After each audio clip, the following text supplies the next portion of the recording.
Okay, well, thank you very much, everybody. Welcome to the LPEA October board meeting. Really appreciate all the attendees and all the time that the staff has put in to prepare for this meeting. As usual, they've done an excellent job. So I want to go ahead and begin by calling the meeting to order and ask for a request to approve the agenda. From Rachel. So moved. Second by Ted. All in favor, hold your hand up, say aye. All opposed, say no. Any abstained? Okay, motion passes. The agenda passed. Thank you very much for that. So let's go ahead and move to the next item, which is member comments. So do we have anybody in attendance who would like to speak publicly?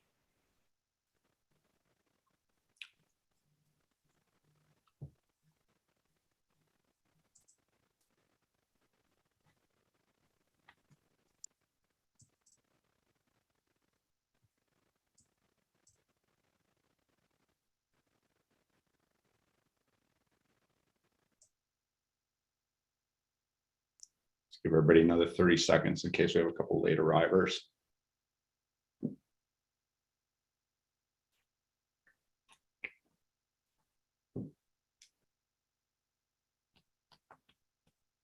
Okay, so no public comment. Is that correct? Who can see that? Is that Hillary? I can see it, John. There's no one that's raised their hands to speak. Janelle, thank you. You're Okay, welcome. great. I just want to make sure that we're not having a technical issue. Great.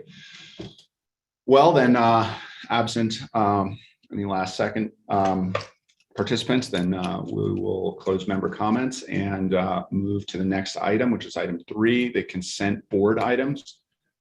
As we've done the last couple of times, we will ask for a motion to approve all of the items in the consent board items, but it is if anybody wants to yank any one of those out and treat it separately, you can do that now. So let's just pause for a second. Kohler, go ahead. I'll make the motion to approve the consent board items. Terrific. Can we get a second? Rachel seconds. Great. Thank you, Rachel. Okay, so we'll have a discussion now. Is there any items that anybody wants to discuss? Tim Wheeler, go ahead. Yeah, I apologize. I didn't send a couple of minor correction to the minutes previously. On the main minutes, under committee and policies update, I think it's page 4. Down at the first paragraph up there, it says the committee's intent is to bring a proposal and resolution. It doesn't identify that proposal, and it's mentioned a couple times before. I just think that could be clarified. What proposal? Is it for the overall 400 series policy, or is it for their methodology for resolving those? It just seems unclear to me.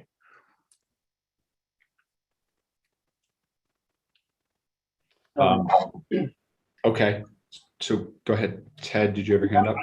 I think I can clarify what's intended there, but not necessarily whether we should or how we should remedy that in minutes. You know, in my mind, the proposal is specific to any modifications to the board policies. I don't think there's a proposal or presumed action required on the kind of procedure or technique that's being used. So that's my intent in that statement. Not sure if clarification is enough or if we need to make any changes there.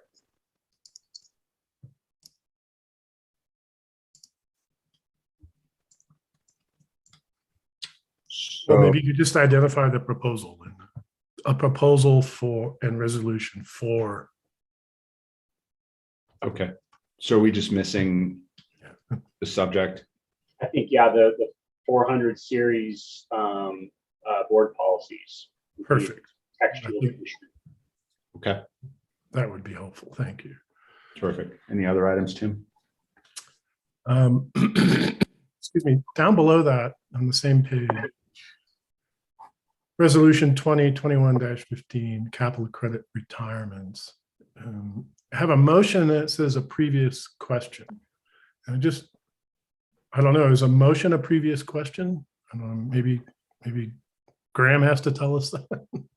Yes, previous question is a type of motion. So what you said, I move the question, right, which is a immediate call for a vote on whether or not we're going to terminate debate. So the technical term under Robert's Rules of Order is previous question. So Okay. I just tweaked the language, so under Robert's rules, you don't have to specifically say previous question, you just have to get the concept across that it's previous question. But to sort of clarify the record, what that is technically called as a previous question motion. Okay, so that wording is correct, and you've educated me, which is really helpful. So I appreciate that. Yeah, I think that's it. All I have. That's all I have on that. Perfect. Thank you. Thank you for that. Any other comments?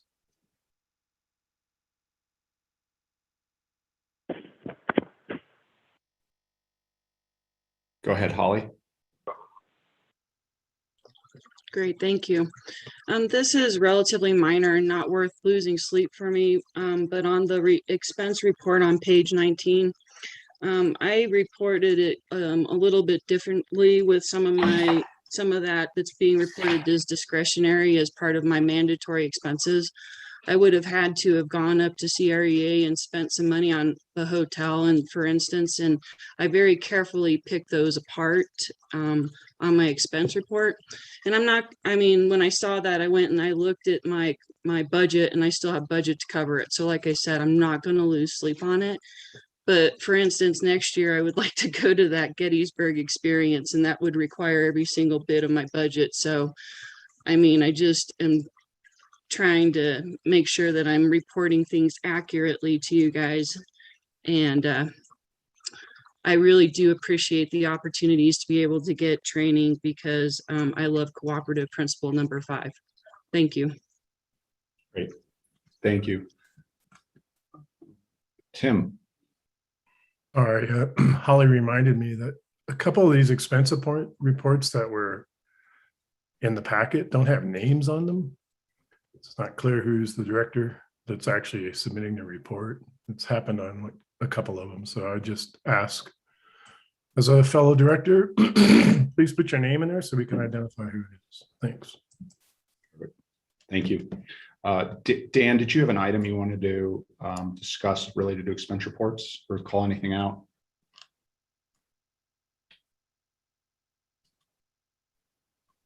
No, I just was making the comment Okay, about. great. Thank you. Okay, so then I think we just need a motion to approve the consent board items with the modification that Tim Wheeler suggested. It clarifies the subject of the 400 policy items as discussed. Don't we have a motion? I made the motion. I'm sorry. Yeah, Yeah, that's I correct. made the motion, so I accept the changes with the motion. And the Love second and does hate too? Robert. Yeah. Right. So you make the motion. So you accept the modification to the motion, and now it's vote time, right? Okay. Yeah. Great. All in favor of approving consent board items? Hands up. Aye. All opposed? Hand up, say nay. Any abstained? Thank you. The consent board items passes. Thank you very much for that. We will now go to item number 4, which is CEO and staff reports. So hand it off to Jessica. Great. To do the presentation. The floor is yours. Thank you. So I will share the screen, but I did want to let the board know that we took their suggestion and we actually posted the main components of the dashboard on the public website. So the public is able to review these in advance, and that was done last week. So thank you for that. Okay, so I will. Nice. share my screen. Can you see this? Yes? Okay, perfect. I always enjoy Ginny's pictures when she adds these because it's of our members. So this first picture was we brought a truck to a Touch a Truck event in Bayfield. So the kids get to go and get in the truck and get on the boom. And so this is just a picture of some of the kids doing that. All right, so on our key performance metrics, we have all green checks. So everything is looking right on track. We're meeting all of our goals or exceeding them. So that's good news. And then we'll talk about September highlights. So a lot of this, before I go into this, I'm gonna highlight a few key items again, but you're gonna see a lot of repeats maybe because in particular, this dashboard focused a lot on the partial contract work. And that's just because the last month we've spent a lot of time on it. So if you see a lot of that in here, that's primarily what we spent on the last month. And definitely on broadband meetings. So on the partial contract, as we told you all, it's been a very lengthy negotiation with Tri-State, but also with the other two co-ops that were involved in the partial contract. So today we're actually going to have a Tri-State representative on the call at 12:30. So if members of the public they're on right now want to make sure they catch that, that will be at 12:30. And that will be a good opportunity. We're going to give a quick update on the MOU that we signed, and we'll have Pat Bridges. He's the Chief Financial Officer for Tri-State. He will be there to kind of talk about how this also benefits Tri-State. The other thing I felt honored is I spoke at the Economic Alliance with a panel of other CEO women, and that was just a great event. It was good to connect with them. Since then, we've continued to have additional conversations about how we can partner on different items in the community. For example, Coca-Cola. So that's pretty exciting, talking about their interest in moving some of their vehicles to electric vehicles. So that is more to come. Really happy about this. 0 accidents, 0 COVID cases. We've been super careful with both a lot of additional safety trainings and just making sure that we're keeping our employees separated, not in crowded positions, and just making sure if someone's sick and feeling sick, that they're going home and they're working from home. So that's been great with the safety team. Just a couple others, emergency repairs. I think you've seen some of those up in Hillcrest. We've been having some outages on that. Again, the buy down payment was a big issue for us. Member appreciation lunches. We served more than 1,000 meals. So really wanted to thank the board for attending those. That was a great event. Lots of folks there. You could tell that folks are ready to see everybody with so many in attendance. So that was fantastic.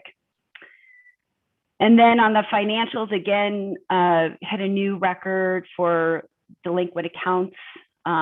It's a low. It's our, I guess, Carl, I don't know how many years you've been tracking this, but both in dollars and % of accounts receivable, this is the new record that we've seen. So that's really great news for our members. And then, as you all saw, we're pretty excited about this beneficial electrification grant that was awarded to us for air source heat pump, water heater pilot project. So we sent you that information in advance. Pretty exciting about that one. So those are the highlights. I will go back to the top. And I think stop sharing if that's easiest for folks to see each other, and then ask for questions. And so, John, I'm not sure how you wanted to do this in regards to page by page, or if you prefer we just open it up for the board member to ask the questions. yeah, I don't think we need to do page by page. But let's just do it sort of by large sections. So does anybody have any sort of specific questions around key performance indicators? Go ahead, Sue. Well, I'm not sure mine's on key performance, but it's on page 56, talking about the buy down payment with the 10-year financial forecast. Will we hear more about that in today's meeting?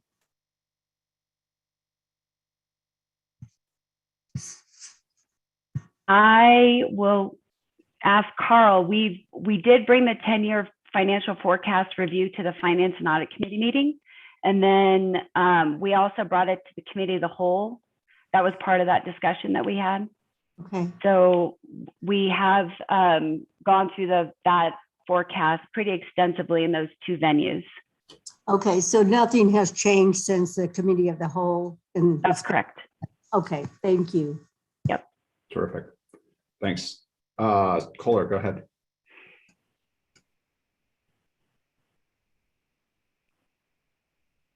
All right, thank you. So 2 questions. One is, you mentioned that you didn't have any COVID cases. Could you give us maybe an update on the COVID status as far as when we might be able to meet in person again? And also the second thing I wanted to ask is, could you tell me what the San Juan's project is? I'm not too familiar with what that is. Thank you. Sure. Graham, since you've been following the San Juan Basin Health on the COVID status, did you want to give an update on that and what their recommendations are? Yeah, I mean, so the recommendation, right, is that we maintain social distancing and that we not have, so our board meeting being in the multipurpose room here at the headquarters is considered indoor public space. And so at this point, I think it's really difficult for us to have both an in-person meeting of the board and have it sufficiently open to the membership to be able to attend while maintaining the requirements for indoor public space social distancing. So I think until we get the indoor public space social distancing regulations relaxed, it'll be my recommendation that this stay remote, just because it allows for the best possible attendance by our membership, right? There's nothing that means that 500 members couldn't sort of show up and try to attend a meeting. They're open to the public. How do we kind of account for some of that? Try to come up with some sort of hybrid meeting on the fly just wouldn't work. So I think for the time being, until we don't have to maintain these 6-foot social distancing rules, it's probably easier to accommodate our members. I just hate to have to send a bunch of members home to try and get them onto a Zoom meeting, all the way back in Archuleta County. It just would be a real logistical nightmare at this point, I think. So it would be the same for the committee meetings as well then? Yeah, I think that's because our meetings are open. That just has been my advice, is that because we want to keep them as open as possible with our indoor public space requirements, a virtual meeting is the most accessible and open by our membership until those social distancing requirements get altered. Thank you. And then Kohler, on your second question, if it's about the San Juan project, Garrett can give an update on that one. Yeah, thank you. The Lost Valley of the San Juans is it's one of our capital projects. It's an underground primary cable replacement. So we're replacing about 1.5 miles of underground cable that's about 40 years old. So the crews are about halfway through that right now. So. Thank you. Thank you. And just to clarify Sue's question, so there's nothing new on the 10-year financial forecast, but I was just reminded that yes, in fact, the signing of the MOU is new, but that's what we'll talk about at 12:30 when Tri-State joins.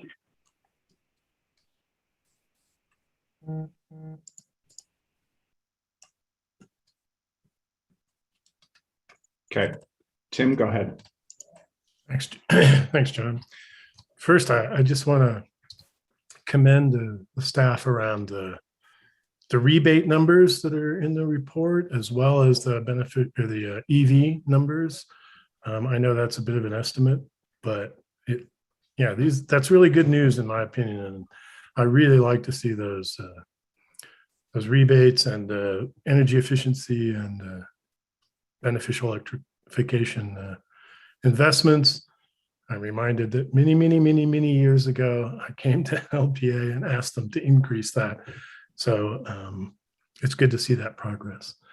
One other question I just had, and it's kind of open-ended, but the fiber expansion to Tamron Substation, I'm just curious, how much mileage did that add from where to where kind of, and what's kind of the fiber count that's in that? Yeah, Dan, did you want to answer that one? Sure.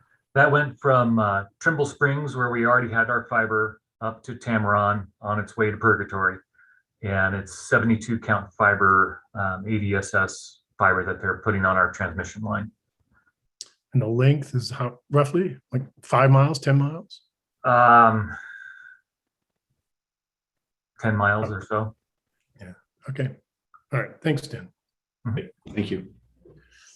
Okay, just so just to back up here, so let's try to structure this line of questioning a little bit. We'll start with questions on highlights, then question on the executive report, questions on keep the lights on, question on being a trusted community partner. We try to group your questions that way. So going back, and again, this is really just intended to make sure that people get their, get their questions answered. So starting with the, does anybody have any additional questions on the highlights section of the report, which starts on page 51 and goes through page 60. Rachel, go ahead. Yeah, thanks, John. Curious if this is the time to learn about if anything interesting came out of those transmission negotiations, or if that also comes later on when Pat Bridges is here. Yeah, Rachel, I think that would probably be best when we talk about the MOU with Pat Bridges, and I would have to say we can't go into detail until we go to executive session on that, but they were very positive. I will go ahead and tell you that it was really great. They took our edits on the transmission. So Dan, what would you say? We got about, what, 98% of what we wanted on that? Oh, absolutely. Yeah, it's I think 98 is probably a good number. We conceded very little.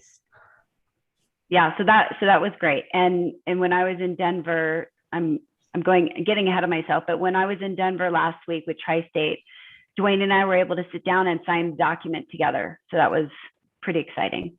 Yep. Cool. Okay, Kohler, go ahead. Just one quick comment as far as the appreciation lunches. I didn't make the Durango one, and I'm bummed about that, but I did go to the Pagosa one. A lot of positive feedback that I received from the members, and I hope we continue to do that in the future. I think it's really, really good for the members and for the employees too. Thank you. Cool, thank you. Okay, so questions on we did highlights. Let's do executive report section.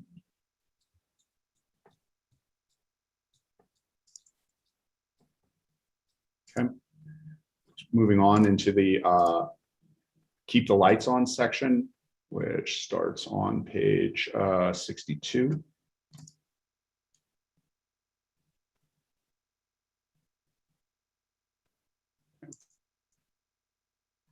And be a trusted community partner, which starts on page 67.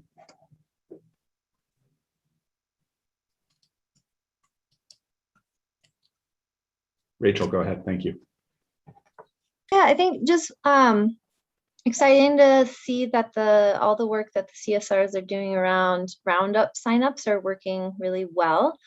And one of the things I was just noting, kind of gets tucked in here, but we've had a drop off on, I think it's like the local green power kind of bump, as well as the tri-state green power investment that people can make on their bills.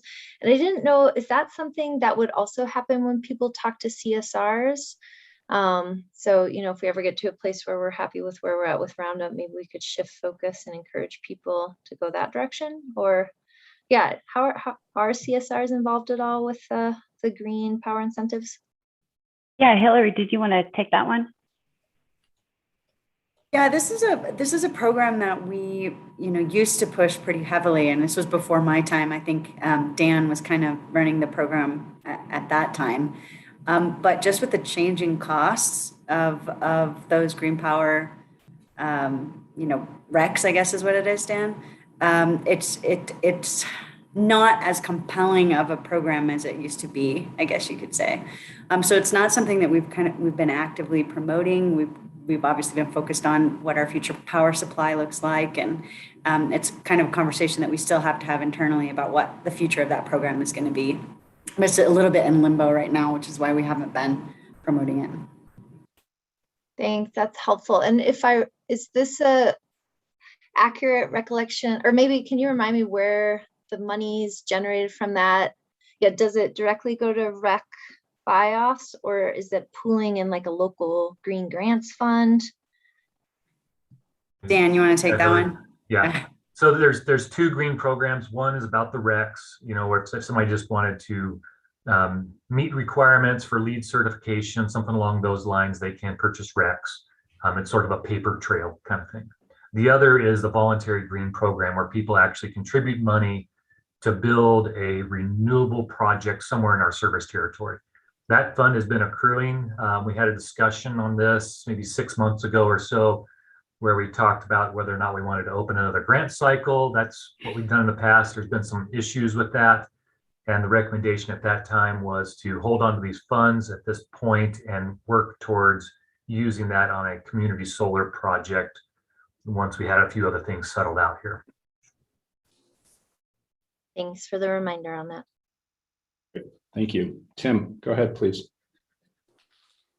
Thank you. Yeah, I have a question about something that seems to be an orphan. I can't find where it comes up on the agenda, which has to do with the vendor report that we got. I think we get those quarterly. And, we could park this for like a finance audit committee or maybe policies committee or something, but there's significant sums there, especially for forestry work or tree cutting. And then also even the one that has a special approval resolution that we have. I'm just not clear about what the process is and the policy is for bidding out those. And so, again, I don't want to surprise or take up time here, but it's something I think I need more information on in terms of, the work to do fire mitigation is increasing in dollar value significantly. How are we bidding those out? Are we ensuring that we're getting the best value in the community? I cover a large geographic area, and I'm just unclear about those processes. So, yeah, Tim, that's a great question, John, if you don't mind. I think Graham can probably describe the bidding process that we have, or Jerry can even talk through what we're due with bids, because you're right, it is, these are large dollar sums, and so we want to make sure that we're selecting the right vendor. So I would say Jerry or Graham, whoever wants to take this one, be a good education. Tim, as for the tree trimmers, they are on a 3-year contract and it ends next November. And so I haven't been part of the bidding process for them as of this point. And so I'll get my first experience next November. When you say next November, Jerry, you're talking about 2022? 2022, correct. And is there a reason for a 3-year contract? I don't know. Okay, fair enough. Okay. And okay, Well, I'm just curious because we're adding additional money as well. So I don't know if that gets covered, these kinds of things. You know, I have had members ask about this, and so I'm kind of bringing it forward. I don't want to put anyone in a spot here or anything, but maybe a conversation around this. What is the policy? These are becoming substantial sums, and they have an impact in the community. So, yeah, would it be okay if we added this to a FAC agenda item? Because I think that would be a really good discussion. Finance and audit. In my opinion, that would be great. Yeah, I think Bob's the chair. Okay, you got a thumbs up. Cool. All right, that's my question. Thanks very much. If we add that and have a discussion, that would be great. Thanks. Terrific. Thanks, Tim. Rachel, you're up. Well, it just piggybacks on what Tim was saying, because it seems like we have to take some action today on one of the resolutions around approving a contract. Is that correct? And so I don't know if this is the time for that, but since Tim brought it up, I was going to ask a similar question. It seems like we got recommended someone for a contract, but wanted to just make sure we had done some, and I'm sure you all have, but I know we got burned on this a few years ago, did some due diligence to make sure that the kind of safety records and standards of that contractor are where we want them. It's not just that they're bringing in the lowest bid. Yeah, great point. I don't know if Graham, unless you want to wait till that resolution, John, do you want to wait till we get to that line item to talk more about that resolution in particular? Yeah, I think Okay. that'd be the right thing. And I think we should, I mean, I think if I understood the question correctly, it's just to provide a little more visibility into what was the process and some of the highlight selection criteria for why we're choosing key vendors. Is it just lowest price? Not true. Okay, so if it's not lowest price, what else is it? And and just a little more visibility, I think is if I understood the question. So cool. Okay, thanks. Holly, go ahead. Okay, also piggybacking off of Director Wheeler's comments. I do know, because I have climbed trees for a living with chainsaws, and I know that they have to have special certifications around electric lines, and the insurance is just incredible, and the workman's comp pool is the most expensive one. Anyway, that also spawned a question that I was thinking about. The wildfire legislation last year was rejected largely because of trial lawyers and insurance companies. And one of the pieces of that legislation was to write out a wildfire plan to be submitted to certain state agencies. I'm not sure which ones. I was curious, do we have a written wildfire plan? Yeah, Holly, that's a great question. We have written a draft. Jerry's working on it. He just gave us a buy-win yesterday, the leadership team. So we have to give him our comments by November, right, Jerry? So yeah, we have it written. And Jerry's actually been working with other staff on this for quite some time. And we've gotten examples of other fire mitigation plans from other co-ops that have been helpful. In fact, I think the Utah, we've looked to them because they already passed similar legislation on this topic. So. Cool. Okay, thank you. Prepare for moving, pushing on into the next section for Q&A, prepare for the future.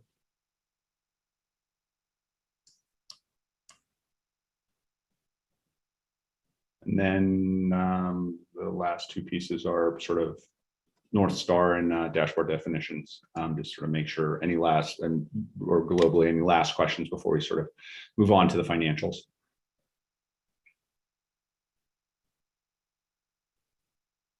Terrific. Okay, thank you. Well, with that said, then I think we'll push on into financials. We're on page 74. And I think we're handing the mic to Carl. You're up. Thanks, John. Sorry, bear with me a little bit today. I'm not feeling 100%, so I'm a bit croaky. Let's get this up.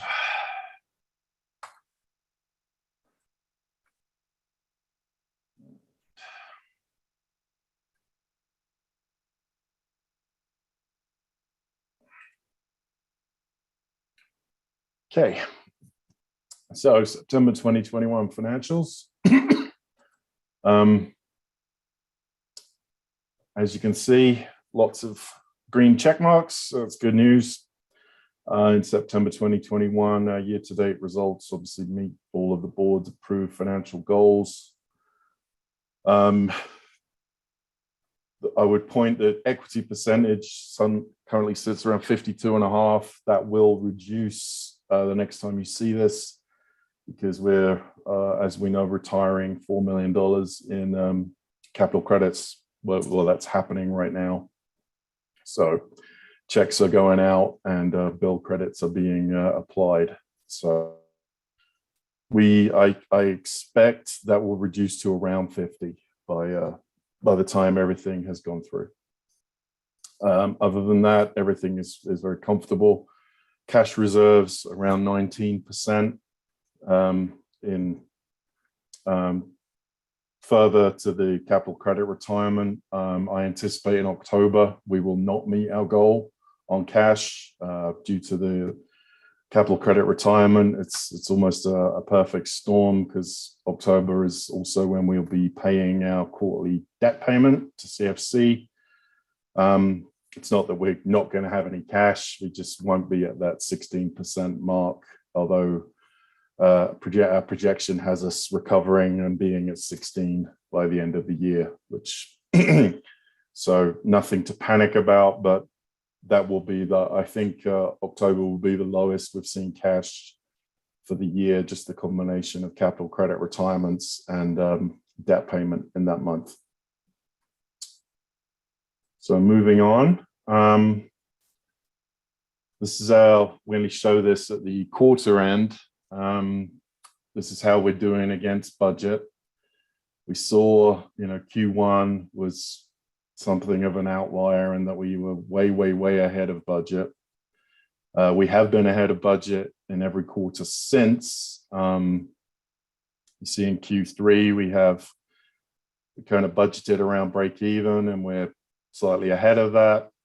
Q2, I don't know if you recall this, but even I can't see it, but there is a tiny sliver of orange there. It's because our operating margin in Q2 was pretty much 0.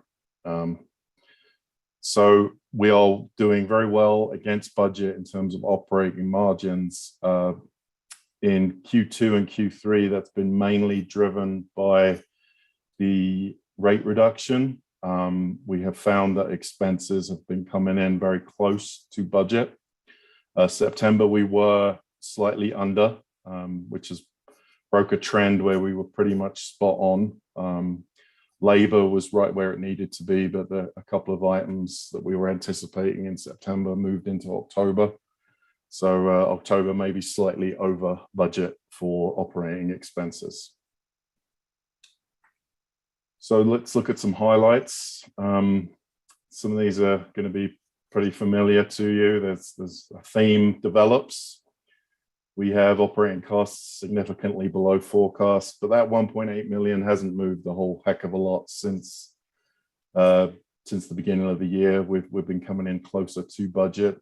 Labor, we've done a very good job at budgeting that, and it's come in pretty much where we expected for the last few months. I anticipate that will be the case in 2022 also, which we'll obviously get to later today. Jessica mentioned this on the delinquent accounts. Any business I've been a part of, and there's been a few, I've never seen a number that low in terms of delinquent accounts. When I say a record low, I only have 22 years of information, so who knows what they were doing in the late 90s, but I don't. Electric sales, we are about 3% below forecast, mainly in the industrial rate classes. You'll see that mirrored in our budget, as I mentioned, that we'll look at later. We're anticipating that to continue in 2022. Gross margins are above forecast by about just under $1 million, like 800,000, mainly driven, almost exclusively driven by the rate reduction.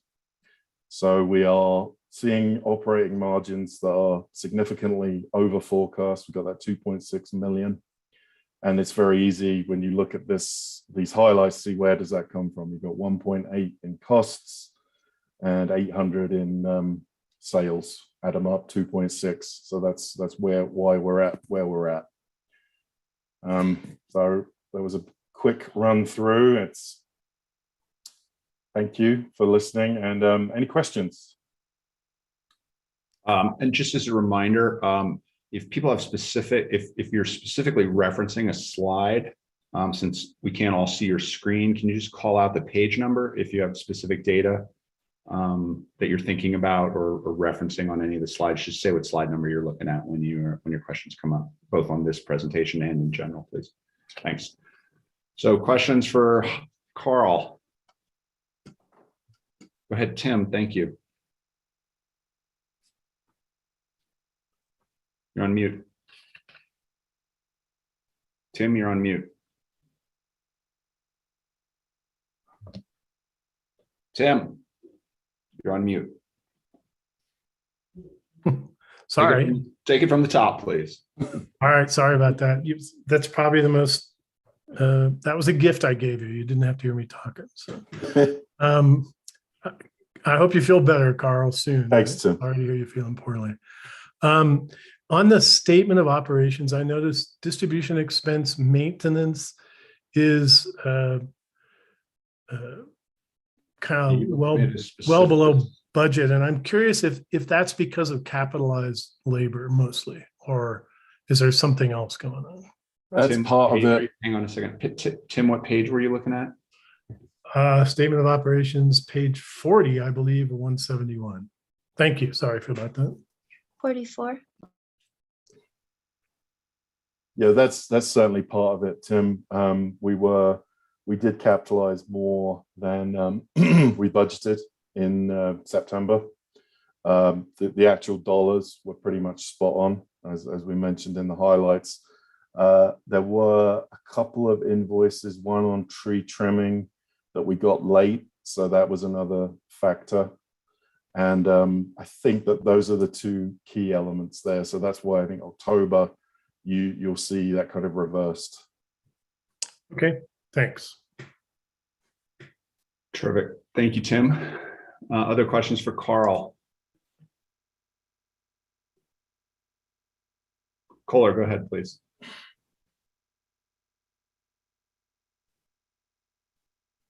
You're on mute. If you're page 40. Go ahead. You go ahead, please, Carl. Excuse me, Kohler, you were on. There you go. You're off mute. Please go ahead. Okay. Sorry about that. So I'm on page 45 of 172, the comparative balance sheet, and under materials and supplies, looks like we have about almost 500,000 more than we did the previous year, which makes me comfortable knowing that we're having a harder time getting supplies, is what I guess. And I just wanted to confirm that. Is that why we're a little higher now, to kind of anticipate the hardship of getting it? And if so, thank you. Yes, I know. I've noticed in the requisitions coming across for my approval, the guys are trying to get ahead of the transformer shortage. I think that would be the main item. And then one other quick question on page 41 and 172, the non-operating margins. Could you remind me what those are again, please? Non-operating margins, there's a couple of items, but the main thing is a profit on disposal of a fixed asset, normally a vehicle, because we've taken some older trucks to auction, and with the shortage in used vehicles, they're getting more than we anticipated. We've used them down to their what we call in accounting their economic useful life. So they're depreciated to zero. So anything you get for it is profit, and that's coming through as a non-operating margin. I think you'll see that was in October, Jerry, where we got those big dollars. So I think there's going to be some more in that line item going forward. Thank you. Perfect. Thanks, caller. Rachel, you're up. Yeah, one thought that just popped up. Do we have like a financial statements for dummies sort of directories or glossaries similar to what we have for the division dashboards that could capture what's in roughly what accounts for each of the line items? Because We I know don't, that but might I be think that's helpful. a really good idea. Yeah. Yeah. And my question of more substance was reflecting on the annual meeting. I know one of the questions that was posed in the chat, and I think it got answered in the chat, but I couldn't really see the response. Someone had kind of asked us if our margins were too high, given that we increased the rates and then that the tri-state rates came down. And, you know, if somebody were to ask, I've got some ideas in my head of what we were doing and why we're there. And obviously we are experiencing a pandemic and supply chain issues that complicate it all. But Carl, how did you answer that question? I said that we would have a full analysis of that in terms of the gross margin, so the sales less cost of power, when the cost of service study was completed, which I'm actually got a call arranged with the consultant who's working on that after the board meeting.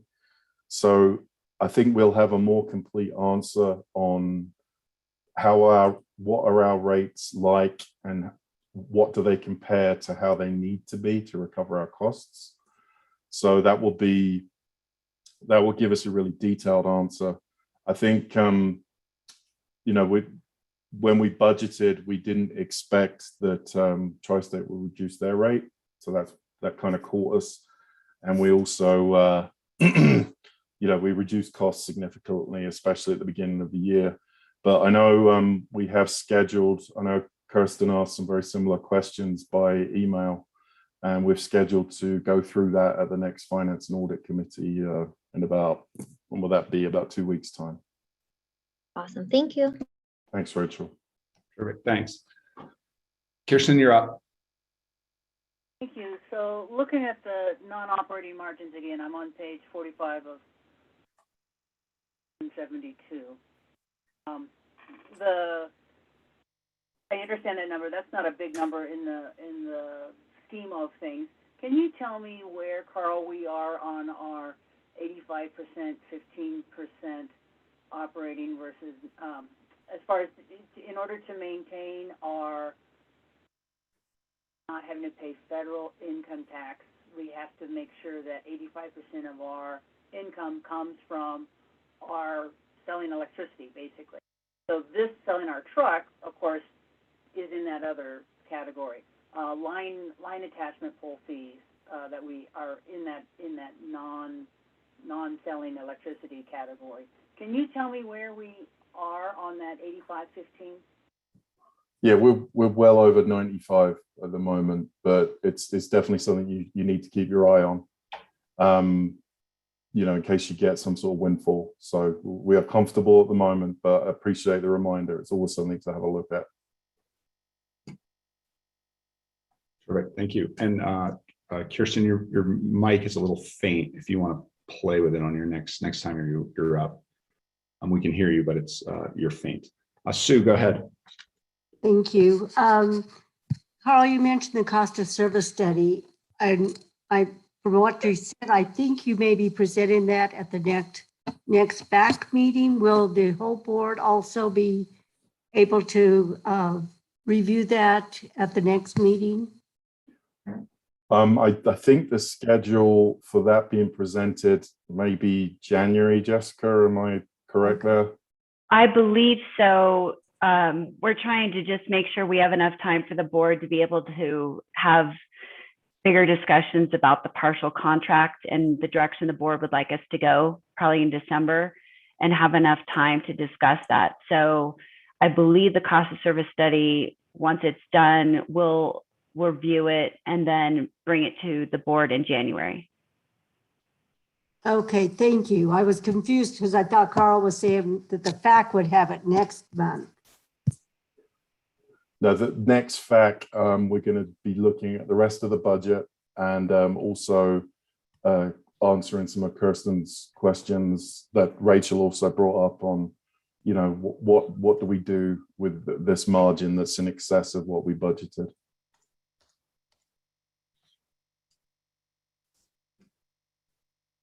Okay, thank you for that. Any other questions or comments before we close this section?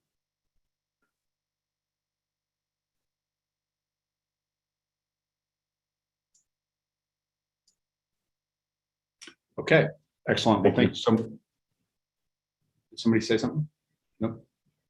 Okay, great. Thank you so much. So that concludes the CEO and staff reports. That's item number Roman numeral number 4, pushing on to board action agenda, Roman numeral number 5, and that is going to be on page.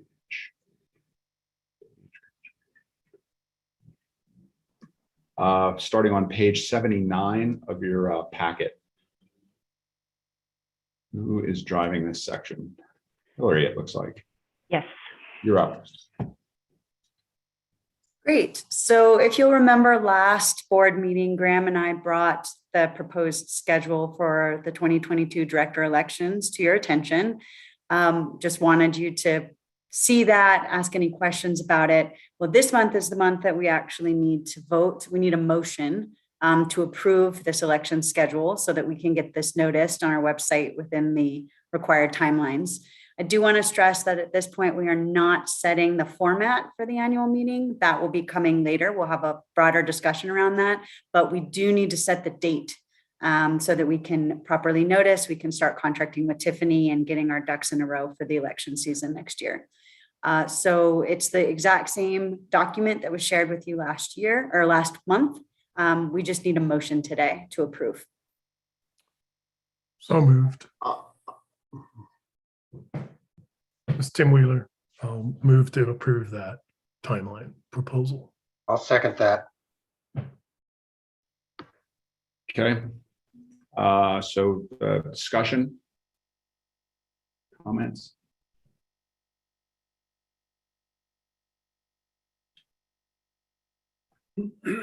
Sue. Do we have a recommended date for the meeting or for the election? Okay. Yeah, Sue, it's if you go down, you'll see at the May 12th annual meeting election results announced. So that's really sort of the key date that we're setting here. If you look throughout, you'll see that 12th date shows up an awful lot because a lot of these dates are, 3 months before or 4 months before and stuff like that. So that's really the sort of linchpin that holds it together is May 12th. And we wanted to set that before our typical board meeting so that we didn't have the big lag like we had this year where we had a board meeting right before the election and then we had to wait almost a full month. Okay, thank you for that. Any other questions or comments? Okay, let's go. Let's go to vote. All in favor of the motion, put your hand up, say aye. Aye. All opposed? Aye. I'm sorry, John, was that you opposed the motion? No. Okay, thank you. And then all in favor, excuse me, sorry, sweet. All abstained? Nope, great. The motion passes unanimously. Thank you for that. Okay, next item. So that was 5A. 5B is Committee on Policies Update and proposed amendments. Who's driving? I'll start that off, John. Great, thank you. Go ahead, Ted. Okay, thanks everyone. Let's see, for reference in the packet,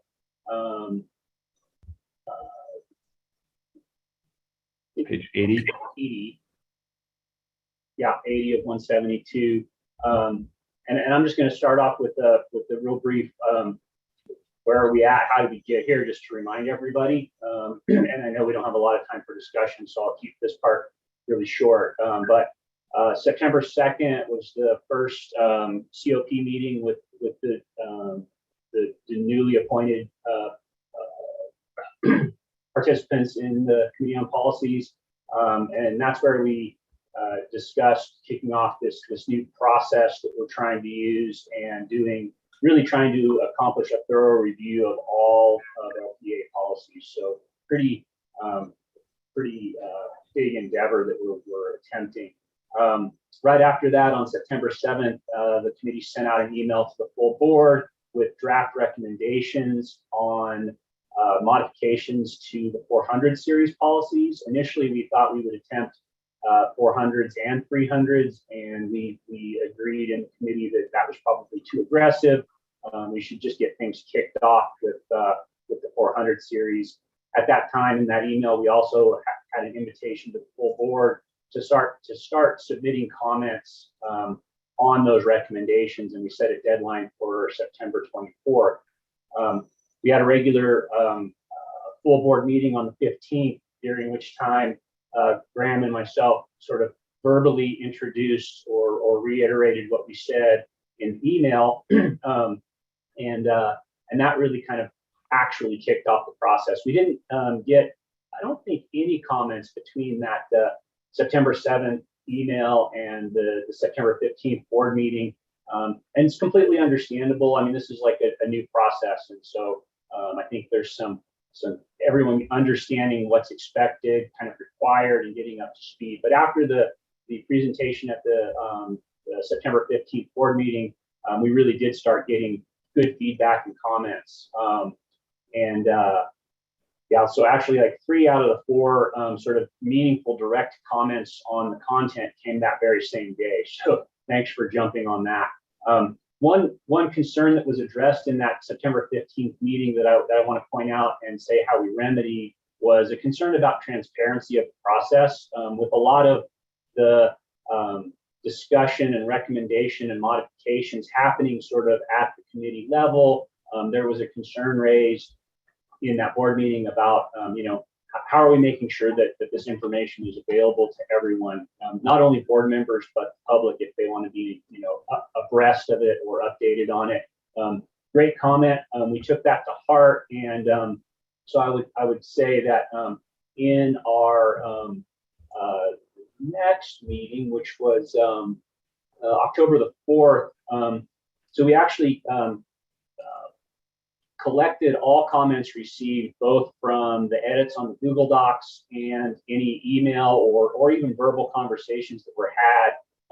And we discussed every single one of those in that October 4th Committee on Policies. So all of that, it's a public meeting, all of that was available to anyone who wanted to attend. And so I feel like we did a pretty good job in responding to that really good concern about making sure that this new process wasn't taking us in a direction that that allowed for less transparency than previous processes, which were sort of live in a board meeting. So I think we're fixing some of the efficiencies, but not losing any of the transparency. So yeah, in that October 4th meeting, the Committee on Policies reviewed all of the comments that we received and made some revisions based on those comments. They were a lot of really good comments. I appreciate it. I want to mention the participation. I thought was really good. We have 3 board members on the committee, so yes, great participation. Thank you to the board members. We had 4 comments directly on the Google Doc that were directly related to the content that we were recommending.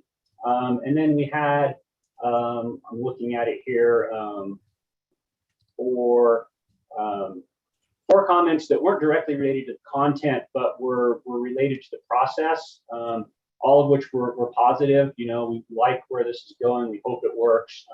And really only one, no response at all. And so, yeah, I mean, no, certainly not trying to cast blame there or raise concerns. I think that's a really great participation rate. Again, if we did this the normal way and brought it up in a board meeting, I'm pretty sure we would have less participation than we experienced through this process. So that was great. Since the October 4th meeting and through sort of yesterday, we've really just been trying to deal with the comments that were after the revisions that were put out by the Committee on Policy. So we tried to address everyone's comments on October 4th, but as can be expected, weren't 100% successful. So we've had some discussions back and forth since then. No changes were made to the memo that you see. So that memo that came out in the board packet hasn't been modified. That is what we're looking at in terms of recommendations right now. And so that brings us up to date. Looking at the memo starting on page 80, I don't want to go into it in detail because that's really part of the point that presumably everyone who had comments has made those comments. I can't guarantee that they've all been addressed 100%. So that's where I want to start right now. If there are people who still have open concerns about essentially what we're proposing here in very short language is elimination of the 4 policies that are in the 400 series and carrying that content into looking the 103 and should be 103. Some of it should end up in 129, and some of it will end up in management directives. Right. So those modifications. And I guess the goal here would be to have a motion to accept the modifications as indicated in the memo. And so I'm not sure whether or not someone's willing to put that motion forward in that form or another form, so we can have comment on that for discussion. Okay. Go ahead, Tim, you had a comment. Graham, could you clarify? I mean, my understanding through Robert's rules, which I admit is very imperfect understanding, was that a committee recommendation can be treated as a motion rather than someone having to make one. So I just, and this has come up previously, I think it's appropriate that we have this discussion with the Committee on Policy. But I think, anyway, maybe you could clarify, can't their recommendation be in of itself a motion? That's a good question. I wasn't prepared to answer that off the top of my head. I can look into that. I mean, the way I was anticipating this, right, would be a motion to adopt the committee's recommendation as contained in the memo, and then have that be seconded, and then we could have some, people discuss their opinions about whether they thought this was a good decision or not. Okay, so I'll make that motion. Dan will second. Great. Thank you. So discussion. Go ahead, Kohler. Thank you. So I did have some discussions with Ted, and Ted, just a thought, you mentioned more transparency. I think the discussions you and I had via email were just between the two of us. So I think we should open that up to the whole board so they can see what we're talking about. I really appreciate the work you did, because you definitely addressed the concerns I have. And the only question I have, and I can't find it right now, is you did have a management directive to replace policy 402. And I think the person overseeing that is the CEO, and I don't have it in front of me. And my question is that a good business practice? Is that a normal way to cover that, is with the CEO overseeing it? And also, when will that go into effect? And Kohler, I could sort of address that, right? If you don't mind, Ted. A couple things. One, this motion, as recommended by the committee in this memorandum, is that would 402 would immediately be relocated into a management directive. I have it, a draft of it prepared. It would be management directive 510, I believe, and it's basically policy 402 verbatim, just with the management directive caption over it. Yeah. And as far as the oversight, it is currently, 402 currently is delegated to the CEO to administer. But as I verified with Carl yesterday, this is something that's double checked by our auditors every year independently. And those auditors report directly to the board independently of the CEO. So if that policy, whether it's located as a policy or a management directive, will be reviewed by the auditors and will be verified for compliance by the auditors, and will be reported directly from the auditors with no staff intermediary to make sure that that's complied with. Thank you. Right, and just for everyone's benefit, so I did actually confirm the same with our auditor, and the person who I talked to indicated that to the auditor, it wouldn't matter where this was contained as long as it existed and as long as it was being enacted. Oh, and also just, I want to comment, Kohler, on your first request or question about the transparency piece. Yeah, absolutely. You know, there wasn't a public forum for any communication that happened after essentially this memo was drafted. And honestly, I was kind of hopeful that today would be that opportunity. So I think I appreciate you bringing up, you know, or re-bringing up the concern that you and I discussed in this forum. And I would certainly expect or encourage anybody else who had discussions with anyone on Committee on Policies about this after the memo to bring those things up today. I think, you know, we have time to run through those. If they were resolved, awesome. If they weren't resolved, then for sure bring them up because we need to resolve them. Maybe it's a good suggestion, Kohler, in the future. We'll come up with a methodology for, and it might just be a copy thing, you know, but making sure that these individual discussions about a specific concern are shared with the whole board. So we'll work through that on Committee on Policies in our next meeting and try and add that level of transparency. Terrific. Thank you very much. Appreciated. Terrific. Rachel, go ahead. On Ted's prompting, then I'll just bring up the one conversation he and I were having on email. So in just reviewing the policy and kind of some of the changes, one of the things that appeared to have been pulled was, you know, the recommendation that there be some sort of policy on state or a committee on safety or something to that effect. And kind of to boil it down, I was just inquiring. It took us a little while to get there, but my basic inquiry was, do we have anything?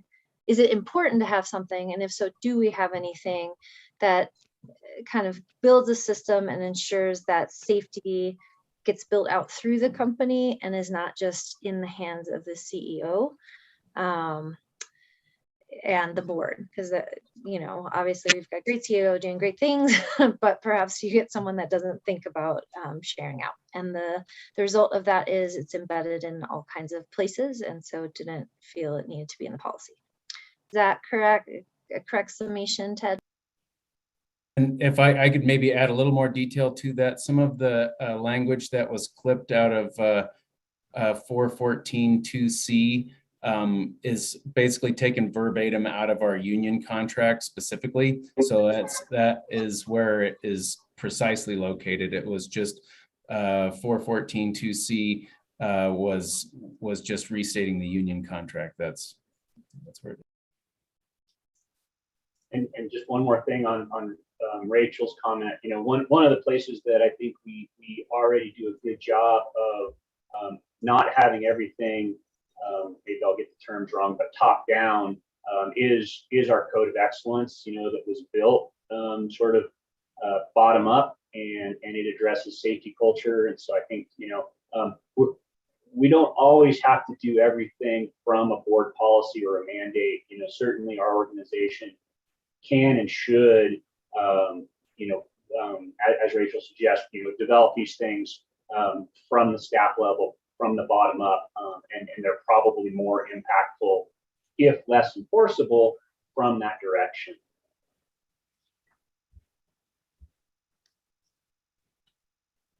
Okay. Any other questions or comments for Ted Graham or the board in general on the subject? Just make one more, or at least one more from me. One of the things that comes out when we do this sort of, policy by policy, and it's awesome that we're being able to do it group by group at this point. I hope that continues. But one of the things that I've discovered in comments is that, people care a lot about these things, which is awesome. When we look at one policy at a time, we have a tendency to dive pretty deep into it. And there's just this fine line that I think we have to be careful walking between proper level of board oversight and micromanaging. And when you look at one policy, it's pretty easy to get detailed and say, this is important, the board should do this, the board should have this oversight. But when you sort of apply that across what we imagine to be, sort of 100 policies, you can imagine how that same level of board involvement could be considered oppressive from both a micromanaging standpoint and oppressive from the board's ability to actually fulfill all of those requirements. So as we look at these things, just try and keep in context where you really believe that level of oversight should exist, and keep doing a good job of walking that tightrope. Great. Thank you for that. Cool. All right. So any last call for questions or comments? Terrific. Okay. So all in favor, hold your hand up, say aye. Aye. Perfect. Thank you. All opposed, hold your hand up, say nay. Thank you. All abstained. Okay, the motion carries unanimously. Excellent. Well, if I could just editorialize for one moment, policy work is probably one of the more thankless jobs on a board. So I appreciate the hard work there from the freshman board member. That was time well spent, and we're grateful for it. And I also wanted to take an extra moment, which I had meant to do at the beginning, and thank and acknowledge Kohler for his work on the both the LPEA board and the tri-state board. For those listening outside of the board of directors, Kohler represents he's our tri-state representative, and often is stuck in the very uncomfortable place of having to both represent our interests and serve on the tri-state board as well. And as we have navigated this partial buyout process, he has been asked to really balance a pretty tough set of challenges and walk a tightrope. And just wanted to recognize that was a really, really challenging month or so here. And we really are grateful for the hard work that you did there, Kohler. So thanks so much for that. Thank you for the acknowledgement. Cool. Okay, so we are at the on the agenda. So that represents, concludes Roman numeral 5B. We are a little bit ahead of time at a break. So what I would propose we do is we all do take a break, take our 10-minute break now, go get some coffee, stretch your legs, and we will be back at 10:25. So that is 8 minutes from now, and we will resume with item C. Does that sound good? Excellent. Thank you so much. We'll see you guys at 10:25.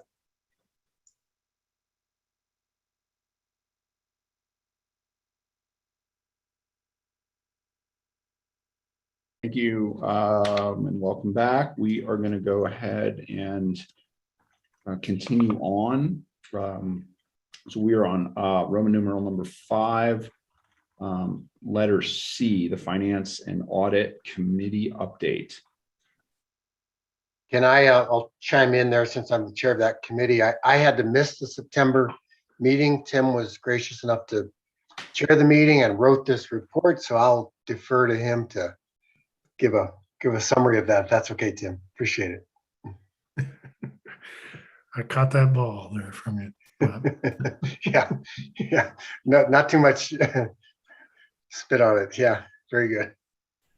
So yeah, there's two things I think that came out of that, and I hope well, first, if anyone has questions about the report, welcome to ask them.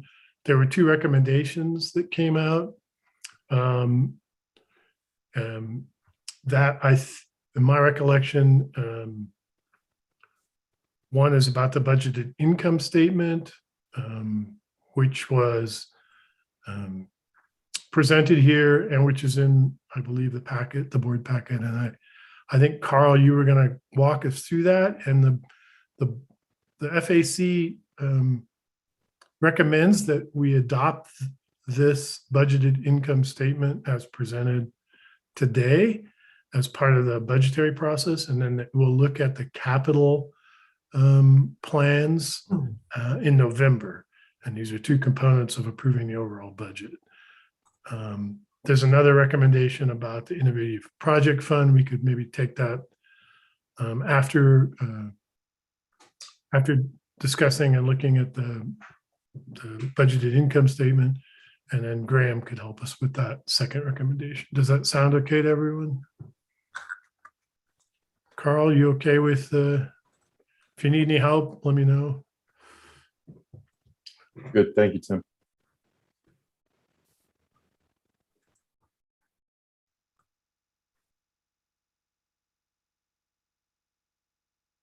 Okay, so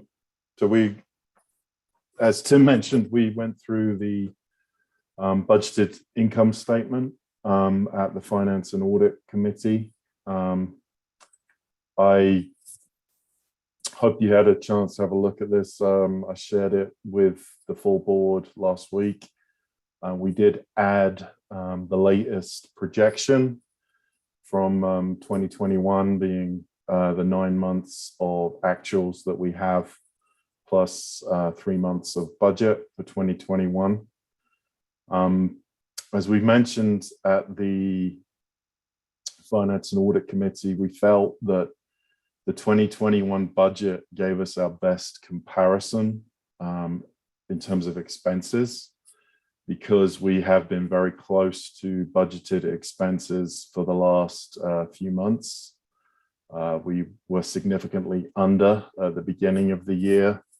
Obviously, we're not out of pandemic situation, but we are seeing things being more normal, if we like. And we're finding that in terms of our controllable costs, that we have been pretty close to budget for the remainder of 2021. In the memo, we talk about the key variances between the 2 budgets, 2022 and 2021.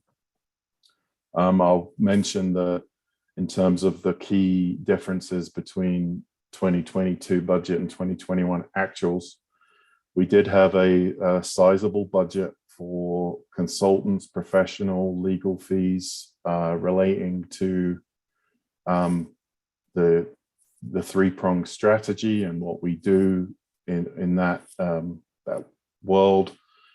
We didn't spend nearly as much as we had budgeted, and we have kind of played it safe in the 2022 budget and rolled those expenses forward.